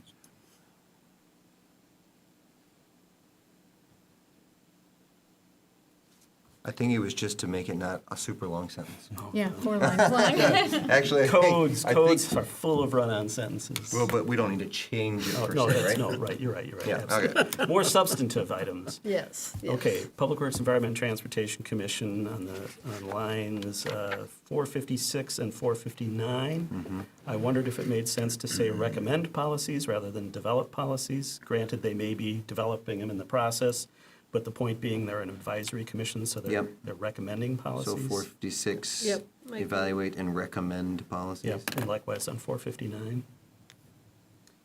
And I then get it. on that same page, item F, the very last line on that page, 467, Public Works, Environmental, and Transportation Services. I wondered, because we're collaborating, I wonder if we're actually collaborating with those types of authorities rather than services. Once again, maybe overly technical, but I just want to be sure we're clear. Right here. Line 467. 467. Thank you, sorry. It's right here. Yeah, thank you. Because some of them may not be services, but then again, some of them may not be authorities. I don't know. Yeah, I have no strong feelings. Yeah, it's a suggestion. That you have to take. Yeah. No, you don't, because ultimately it'll come back to the council for consideration, right? So then on page 12, line 486, I think we want to be specific to say that the members are appointed by each commission, so it should be, so it shall consist of one member appointed by each commission. It's just not like the city manager goes and anoints people. Appointed by each Right, city advisory commission yep. or case commission. I'll get that. And that, It's crazy. that's all I had, other than the planning commission discussion.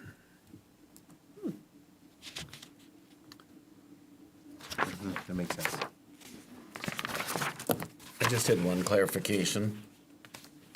Under organization on page 3, it says the formation of any other committees, task forces, or alternate work groups would be subject to the provisions of this chapter and shall be created only after approval of the city council. Subcommittees shall report and work underway. Do they, so just to clarify that, especially if, when we move on with the HRIC, because such a big part of theirs is working in groups and then bringing it back.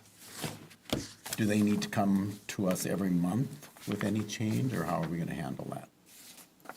You mean like change in membership of a committee? A committee, yes, if they work decide they groups. need a different work group or a different committee, or if something comes up in the summer and they're trying to get to different events in the city, and they need to form a different committee.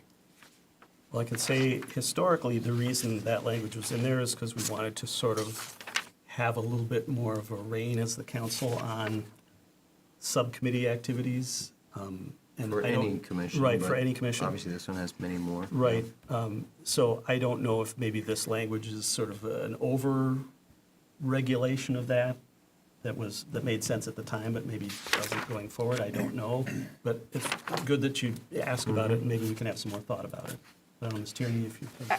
I wonder if what this is actually getting at is the council's ability to create new advisory commissions. Because that middle sentence there, the formation of any other committees, task force, and alternate work groups would be subject to the provisions of this chapter and shall be created only after the approval of the city Oh. council. Other being the key word there, probably. Yeah, so I'm Okay. wondering if that's, well, this last sentence is in the wrong spot, and that they should Yeah, it switch should flip. places. Yep. And then it makes a little more sense. Yes. Okay. Then the commission can create a subcommittee. Yeah. But if we want to create some new task force or something to work on a bigger item, we would be voting on that. I think that'd be helpful for them. And that makes also, if they, of course, they're talking about doing their work plan in the fall is what they've been proposing, so they probably would have general committees spelled out for us so that we could be informed of them. I understand what Mayor is talking about with wanting to have some input on, Right. it's just not going But I do on. stand corrected by what the attorney was Okay. pointing out, is Yep. that I think that's what absolutely the right. intent Flipping was. those sentences is a good That idea. the notion is that the committees, or the commissions can set up their own sort Okay. of subcommittees and Yeah. stuff and manage those. Okay, great. But the formation of other types of committees, task forces, and alternate work groups would have to be the council. I think Like that. the MAC. You're exactly right. Yep. Yeah. Yep.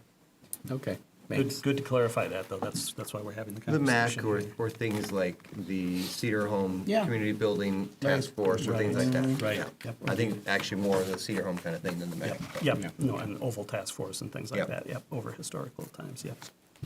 Anything else on the draft that, as it was presented? All right. Oh, Councilmember Strong? No, my question revolved, when do we move on to talking about HRIC? Okay. We're we'll talking get- about the planning Yeah, commission. I was gonna say, I think the last sort of topic will be the HRIC once we get through some of this other.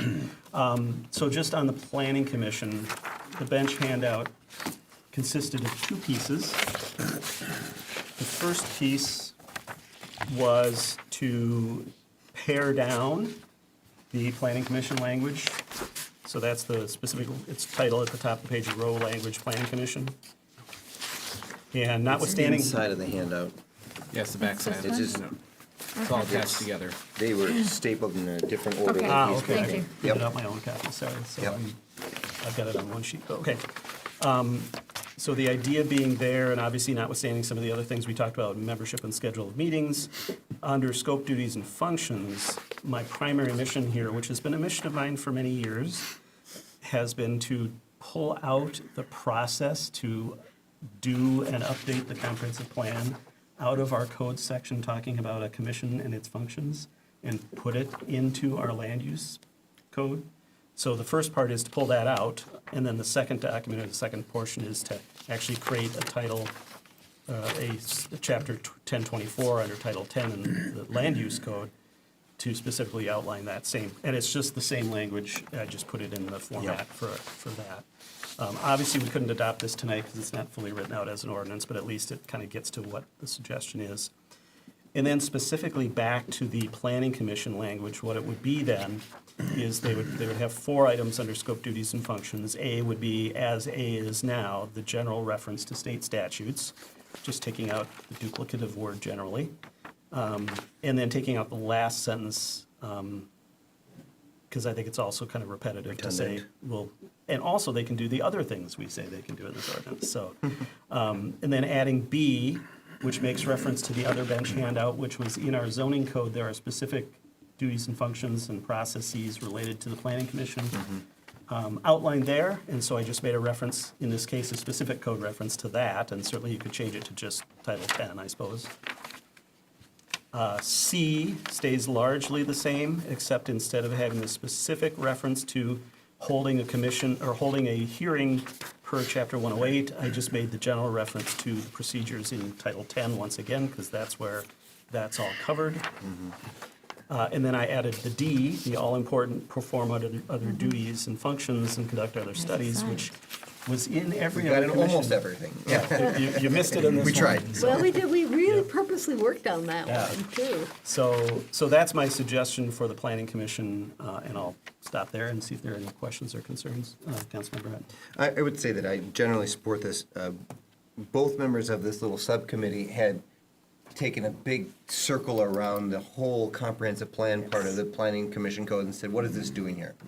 So you've kind of pulled it out and said, hey, let's just do this. And I think that absolutely gets after what we were doing, and we're gonna have a discussion around it. You kind of jumped ahead of discussion, planned ahead a little bit.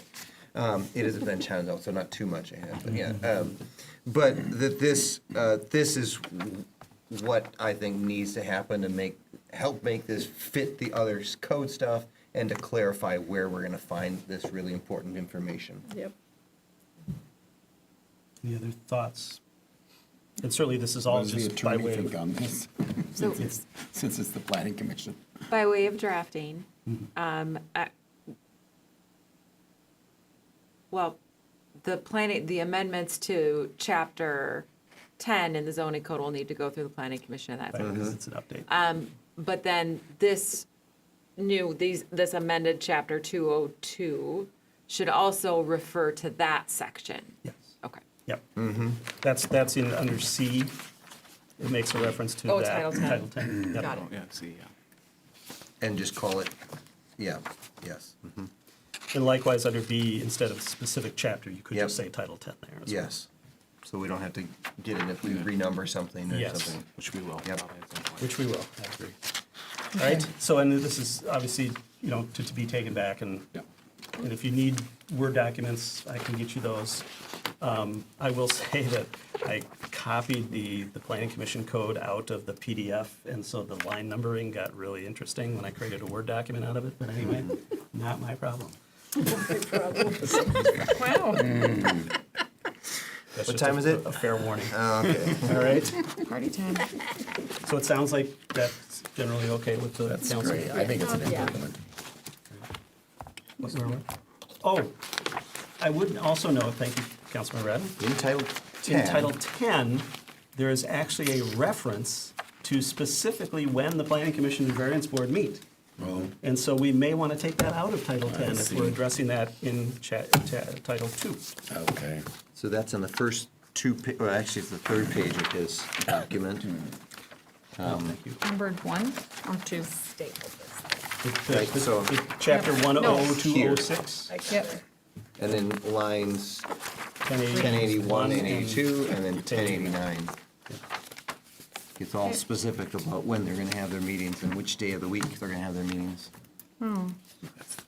Do we want to Probably do? doesn't make sense. Well, it probably makes sense, but except for the fact that we just said something else elsewhere in our code, Yeah. so we need to be Same with consistent. the variance board, though. It says it meets Yep. on the first Wednesday. At 1089, yes. Yep. All right. Then that, I think that brings us to the HRIEC. Councilmember Atten, I think you had some thoughts on that. Well, I would say that there's ongoing discussion that city staff and myself have been meeting with or talking with either former or current members or other diverse members of our community, thinking about the HRIC. And some common themes are starting to come up and become apparent, and a lot of frustration, obviously, from former and/or some current members about the whole code and what's going on with the commission. There's a general frustration with big pieces of that. And it's really pointing towards some sort of evolution of the current format and purpose, and trying to think about this in bigger ways. And there's more discussion to have. So my thought is that we could have some discussion right now, but really a bigger discussion maybe pushed off to our March work session. Then it would give us time to continue some of these conversations. Well, it looks like we have a chair here who has things. He's been spending 3.5 hours so far hanging out with us. And so we want to hear from him. I know he's also had an opportunity to meet with staff. So to get some more of those things as we try to say, hey, what are these common themes and what might that mean for the future? Again, thinking about a fairly broad evolution probably, because right now it's not working very well. And that seems to be an area of a fair amount of consensus from a lot of folks. Again, this is a commission we talked about, I think, at our last meeting or a couple meetings ago, that is replacing 2/3 of its members every year on average for the last 5 years. And that isn't normal, and suggests that we need to think really differently as a city and as a council. I think that makes sense.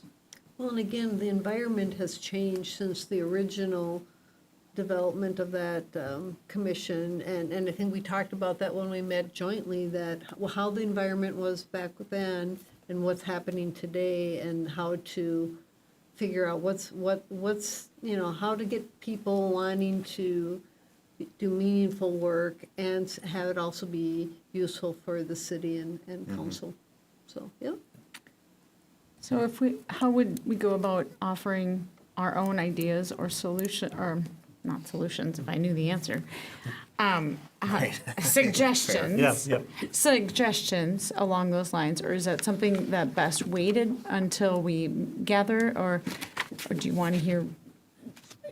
I just have two preliminary things I I wanted to think we add. should hear, if you have ideas, it's a great format, then we don't have to worry about any open meeting laws Yeah, or anything like that. that's the big. Here Well, I it have- is right in front of So the I room. have two them on the things. table. Let me Yeah, I take have two notes. things that I think, a couple years ago, the HRIEC came to us and said, we would like to propose compensating our members.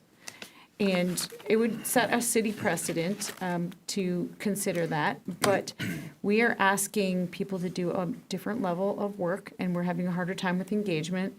I'm understanding that Ramsey County and the state of Minnesota do compensate their folks who are on their commissions. They have a lot higher level of engagement.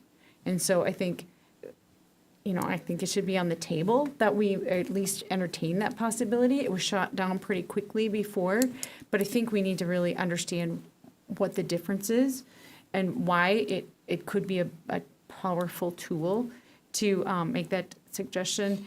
I also would like to, I would also like to have us really decide and think through why we have Human Rights Commission in the title.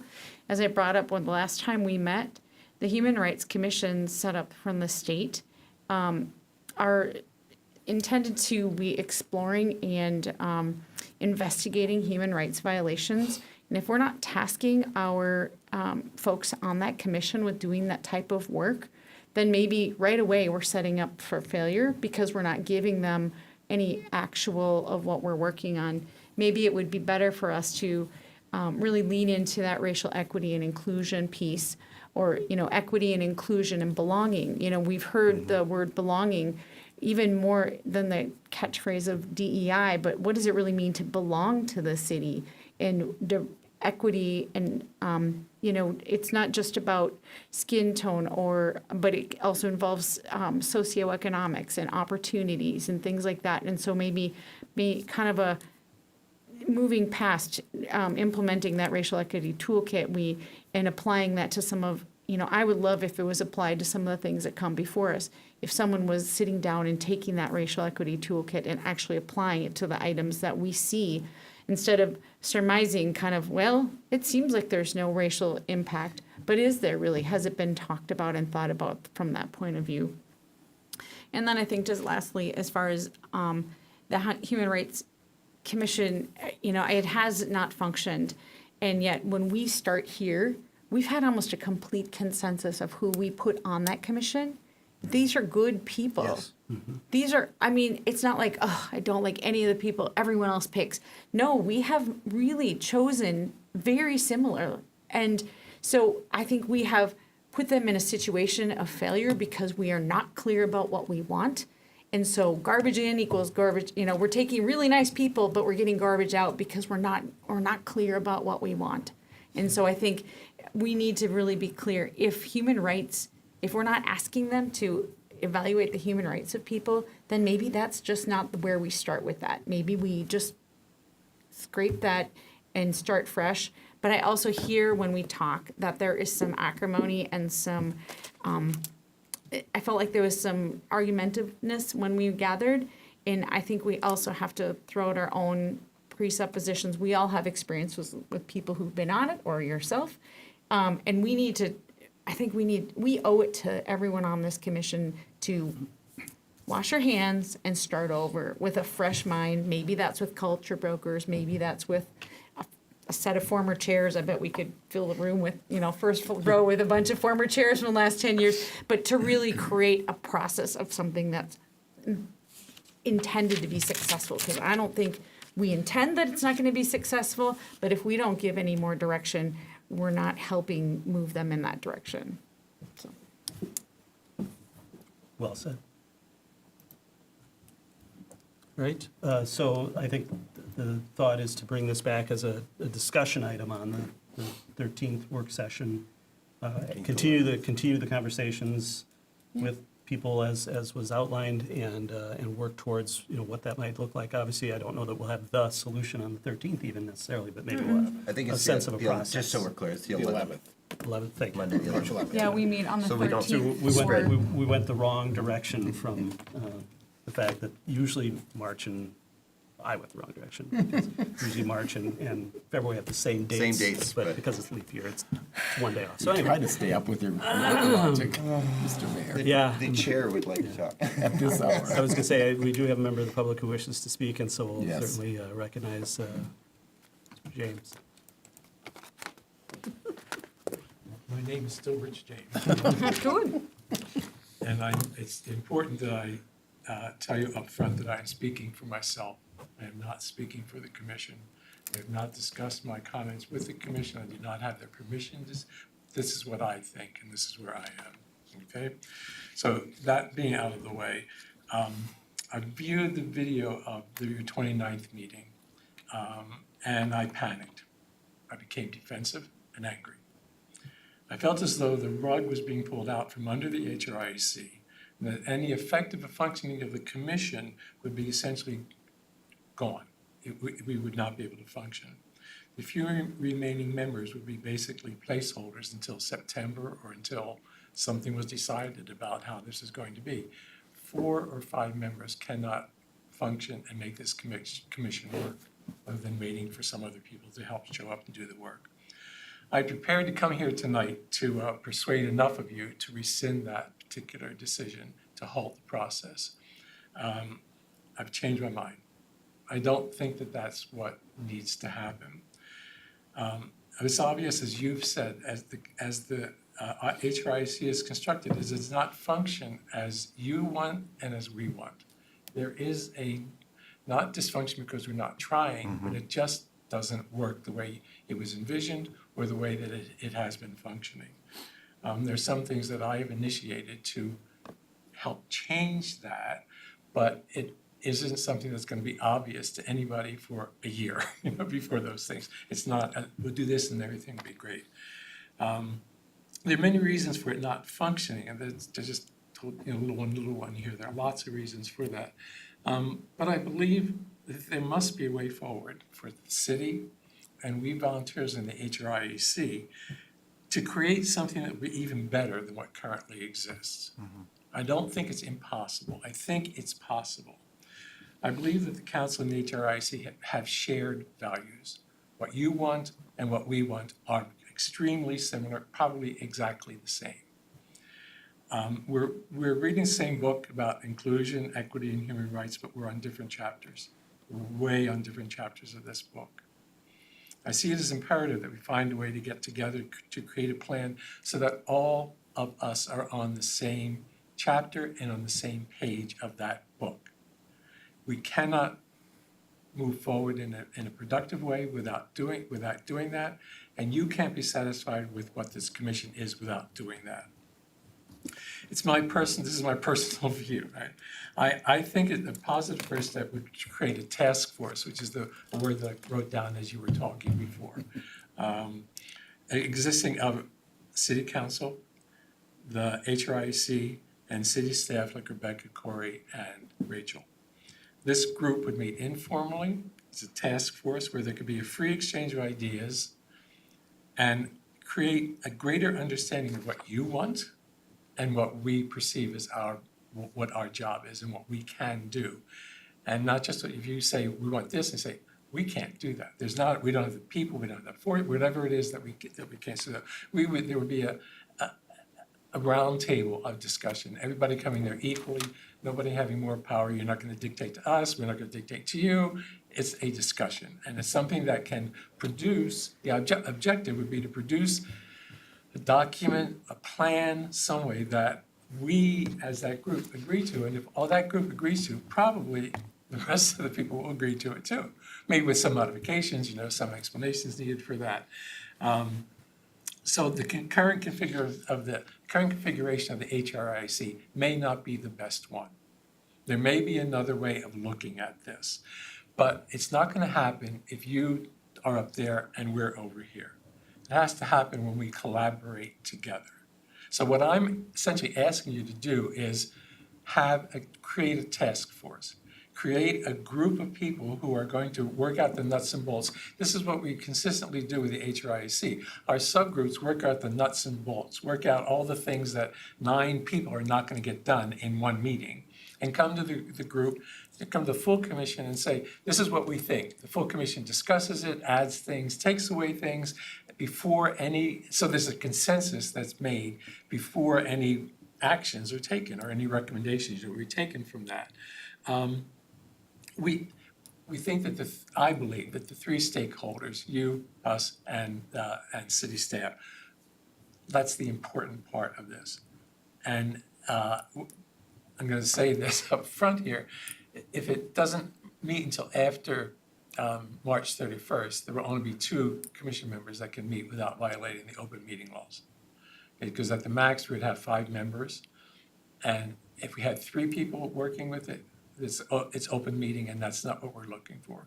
We're looking for something that's less formal, that's less not advertised and not videotaped, because I personally would never say anything that I don't care if it's videotaped or not. But it may increase the ability to communicate if we're not under these lights and under these cameras looking at each other.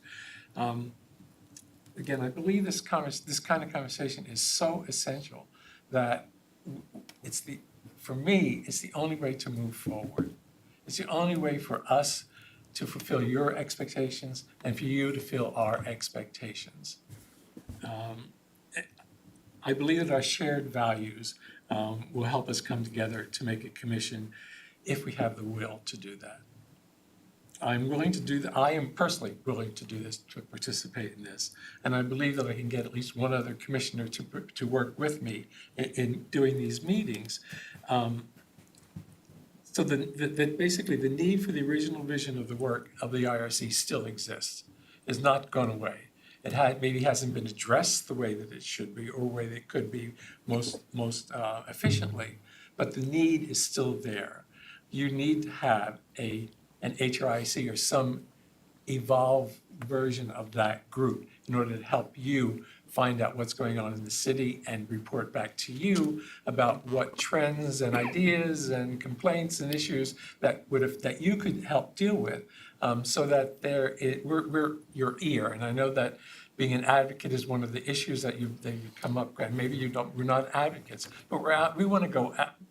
We hope to be able to go out to the city, to organizations, to various groups, and talk with them and find out what's going on. And also at the same time, promote things that the city does. You know, that I know as I have meetings with the staff members, there are things that are brought up and say, oh, I didn't know that was being done. I didn't know that. And I'm a commission member. I've been on this commission for 5 years. And there are things that I find out not almost every meeting, often, that I didn't know about that. And if I don't know about it, as a person who's working here, the regular ordinary citizen doesn't know about it either. So that's part of what we would see in our proposal, for the revised scope of the 205. That's a part of what we're trying to tell you what we want to do, what we would like to do. Perhaps I'm going to say, condensed things too much, so it really wasn't a full explanation or something you could fully understand about what our motivations are and about what we hope to do. I'm going to say, let's find a way to make this work. Let's find a way to make this better. And it can start tonight. It doesn't have to wait for a long time. We will be participating in that March 11th meeting. And if something can be done before that for you to decide, and this is your decision, we can't make this decision. You as city council have to make the decision whether you want to go forward in some way. My plan doesn't have to be my plan, some way to make this work so that we have been in the past working parallel and occasionally crossing. At this point, I think we're doing this, and I don't want that to happen. I know you don't want that to happen either. So let's get the tracks together so that we're working in parallel and doing things that we all know are important and need to be done in this city. Thank you. Appreciate that. I think that's kind of the direction we're headed, from what I've been hearing from the conversation we're having. But I definitely appreciate your insight into specific areas of that and the notion of your evolved thinking on whether or not to appoint new members to the commission. So thank you for those comments There too. would be no point in adding new members to a process in chaos. Right, exactly. Yeah. Why would you want to do that? Why would we want that? We didn't really want to do that to people either. Right, Yeah. I fully understand. So, I'll leave if you want me to leave. I will stay. We have more work. It is You have entirely your option. No, I will be glad to stay, and if you want, I will try to answer whatever questions you have. I think the process, we're not going to take this too much further this evening Yep. because we've got some other business to attend to. And I think that the scheduling on the 11th is because of what's sort of on other agendas between now and then. So that's the next opportunity the council's going to have to get to it. But I think that it's going to be a good conversation at that time. And I think what you're kind of suggesting and what we've been kind of talking about, we're going to figure something out to get moving, I think, in some fashion at that time. So I was encouraged as I listened to your discussion about that. You know, I think we are, again, pretty much on the same path. exactly. Just Now, we do then How do have to. we make that Right. path clear to both Yeah. of us and make it work? Exactly, yep, so we'll be doing that. Okay. All right, thank you for your Thank you. patience sitting through extra long discussions that we intended to happen faster, so Yeah, no It happens to our commission too. thank you. All right, I believe with that, then we're done with our discussion of the commission scope, duties, and functions. And we can move to Yeah. then consideration of city council minutes. And, This- Council oh, direction. Councilmember Initiate, I apologize for that. I've got so many marks on my agenda, I didn't even see it. So, thank you. So, city council direction on Councilmember Strawn had initiated a suggestion to look at a junior city council member. Once again, this process, as we've set it up for the city council, is not to necessarily have an extensive discussion of the merits of the suggestion, but rather to have a discussion about whether to put it on a future agenda, and if so, how. In thinking about this process and what I've sort of been doing as practice up to this point is to start with a threshold, and then potential other steps can happen from that threshold. So, and I want it to be sort of a positive threshold, not a negative threshold. So the thought being is, I'll start by asking if there's any objection to putting it on a future agenda. If no objection is heard, we put it on a future agenda, and we can have a conversation about how and why and wherefore and whatever.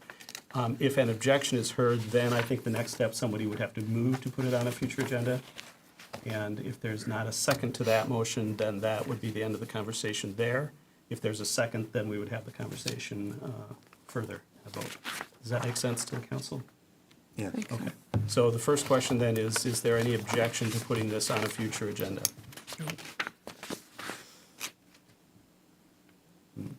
Councilmember Hatton.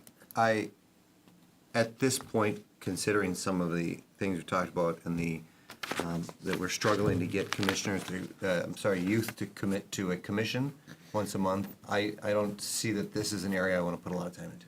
So that's an objection. That is an objection. All right, so then there would have to be a motion to put this on a future agenda.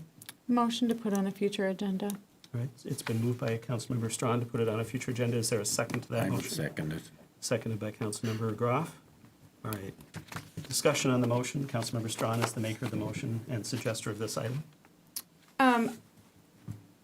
While I agree with that we have struggled to have youth, I think that shouldn't be the end of the story. And we should continue to find ways and try to find different ways. And clearly, we have a lot of work ahead of us with some of our commission work. But I do think 50 years from now, we're all going to be gone. And we need to make sure we're finding backfill. And so if we can't get, we've had young adults here, and we've sometimes shot them down, and they don't come back. So if we had a council person with us who maybe was offered a small stipend of some sort to be part of our group and could be offering a vision and a voice that is different than, say, someone who is double or triple their age or more, I think that is a service that our city could all benefit from.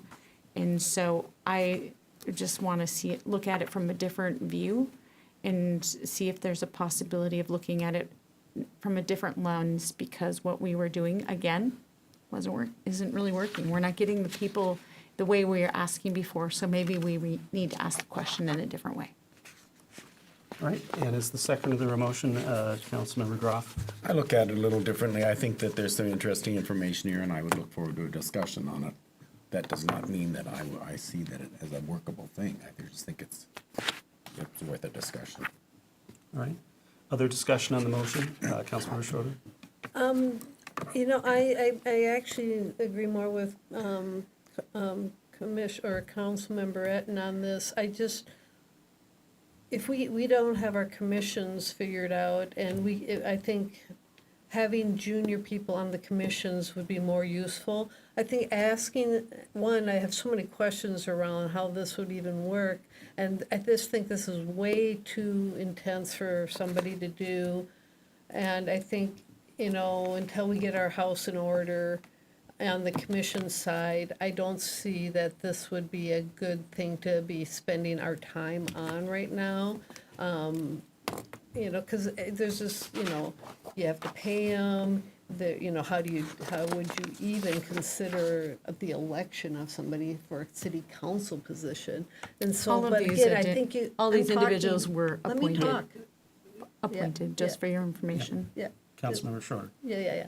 And so I think it would be better to try to get them into the commission side, and then I think because that's a lot of work there too. This is a lot of work to do that. But again, I just don't think we have our house in order for this one, and I just don't see us putting the effort, getting the bang for the buck in here, just the return on investment, as said before, that I think that would be better in the commission level than on council level.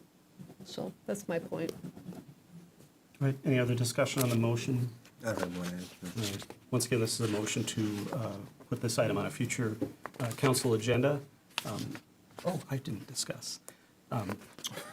Forgot about that. So I think that this is something that can have some merit.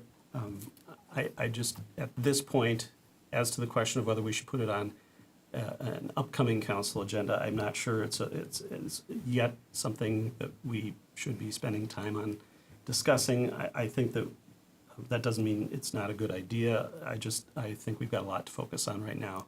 And so I'd like to focus on that.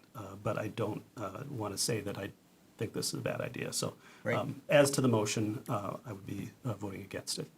Is there any other discussion at this time? Right. Hearing none, then all those in favor of the motion to put this on a future agenda signify by saying aye. Aye. Opposed? Nay. Nay. That motion fails with Councilmember Schroeder, Etten, and Mayor Rowe in opposition.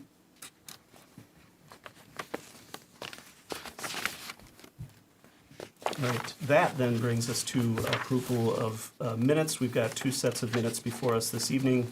One is the minutes from the city council meeting of, well, they're both January 22nd, one EDA, one city council. Let's make this straightforward. Were there any changes or corrections to what was presented to the council for consideration this evening? Hearing none, is there a motion related to one or both of these sets of minutes?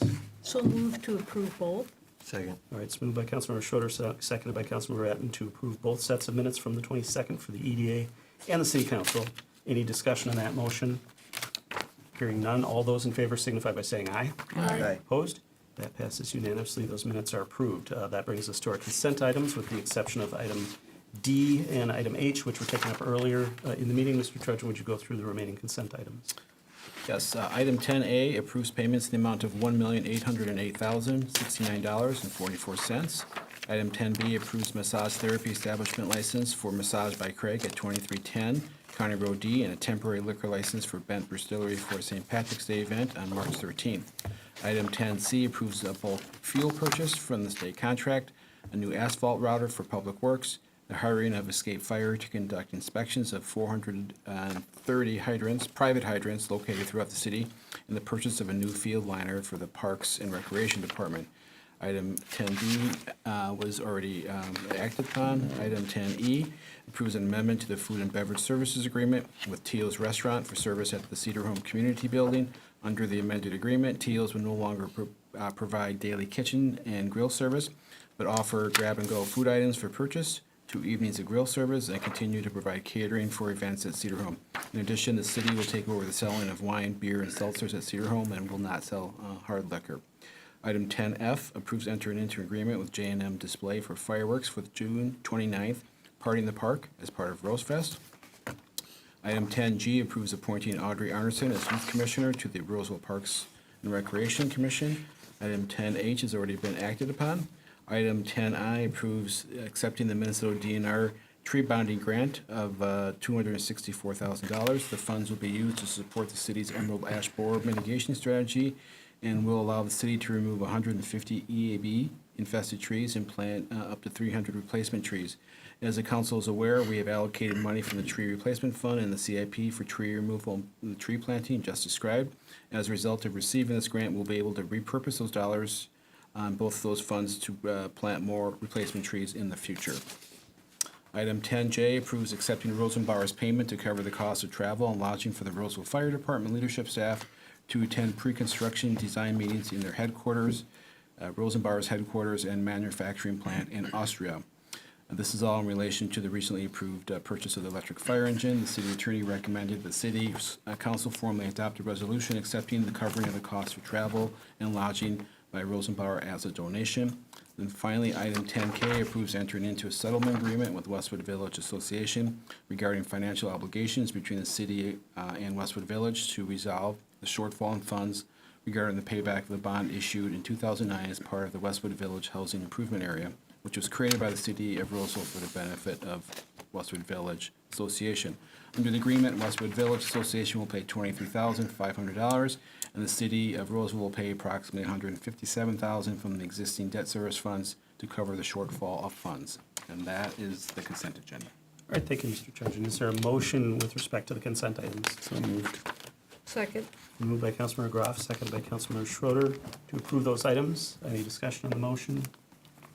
Hearing none. All those in favor signify by saying aye. Aye. Opposed? That passes unanimously. Those items are approved. That brings us to future agenda review. Mr. Trudgeon, if you could go through that. Yes, And then real- also, obviously, liaison reports and things like that. Real briefly, this works here, there we go. Not much to report in upcoming meetings. I would note, we have scheduled February 21st and 22nd for interviews for commission applicants. Most likely, it's going to just be one night and probably the 21st, but the application period is still open until Wednesday, so we'll contact everybody Thursday morning to let you know what the schedule is. After that, we do have a February 26th City Council meeting. We don't have a lot of business items at this point. We do have a slew of Public Works City Code updates, mostly technical, but there's a couple policy items there. I know we have a lengthy consent agenda at this point, so we'll see what else is filled, but it might not be as busy of a meeting as it was tonight, for instance. So with that in mind, that's all I have to report for future agendas. All right, thank you. Are there questions on the future agenda or items council members would like to suggest for future future agendas, or any liaison reports or announcements from council members? All right. Doesn't appear to be the case. Hearing none. The only other item of business this evening is adjournment. Is there a motion to adjourn? So moved. Second. All right, it's been moved by Councilmember Ratten, seconded by Councilmember Schroeder to adjourn. No discussion on the motion to adjourn. All those in favor signify by saying aye. Aye. Opposed? That passes unanimously, and we are adjourned. Happy Valentine's Day to all those who celebrate.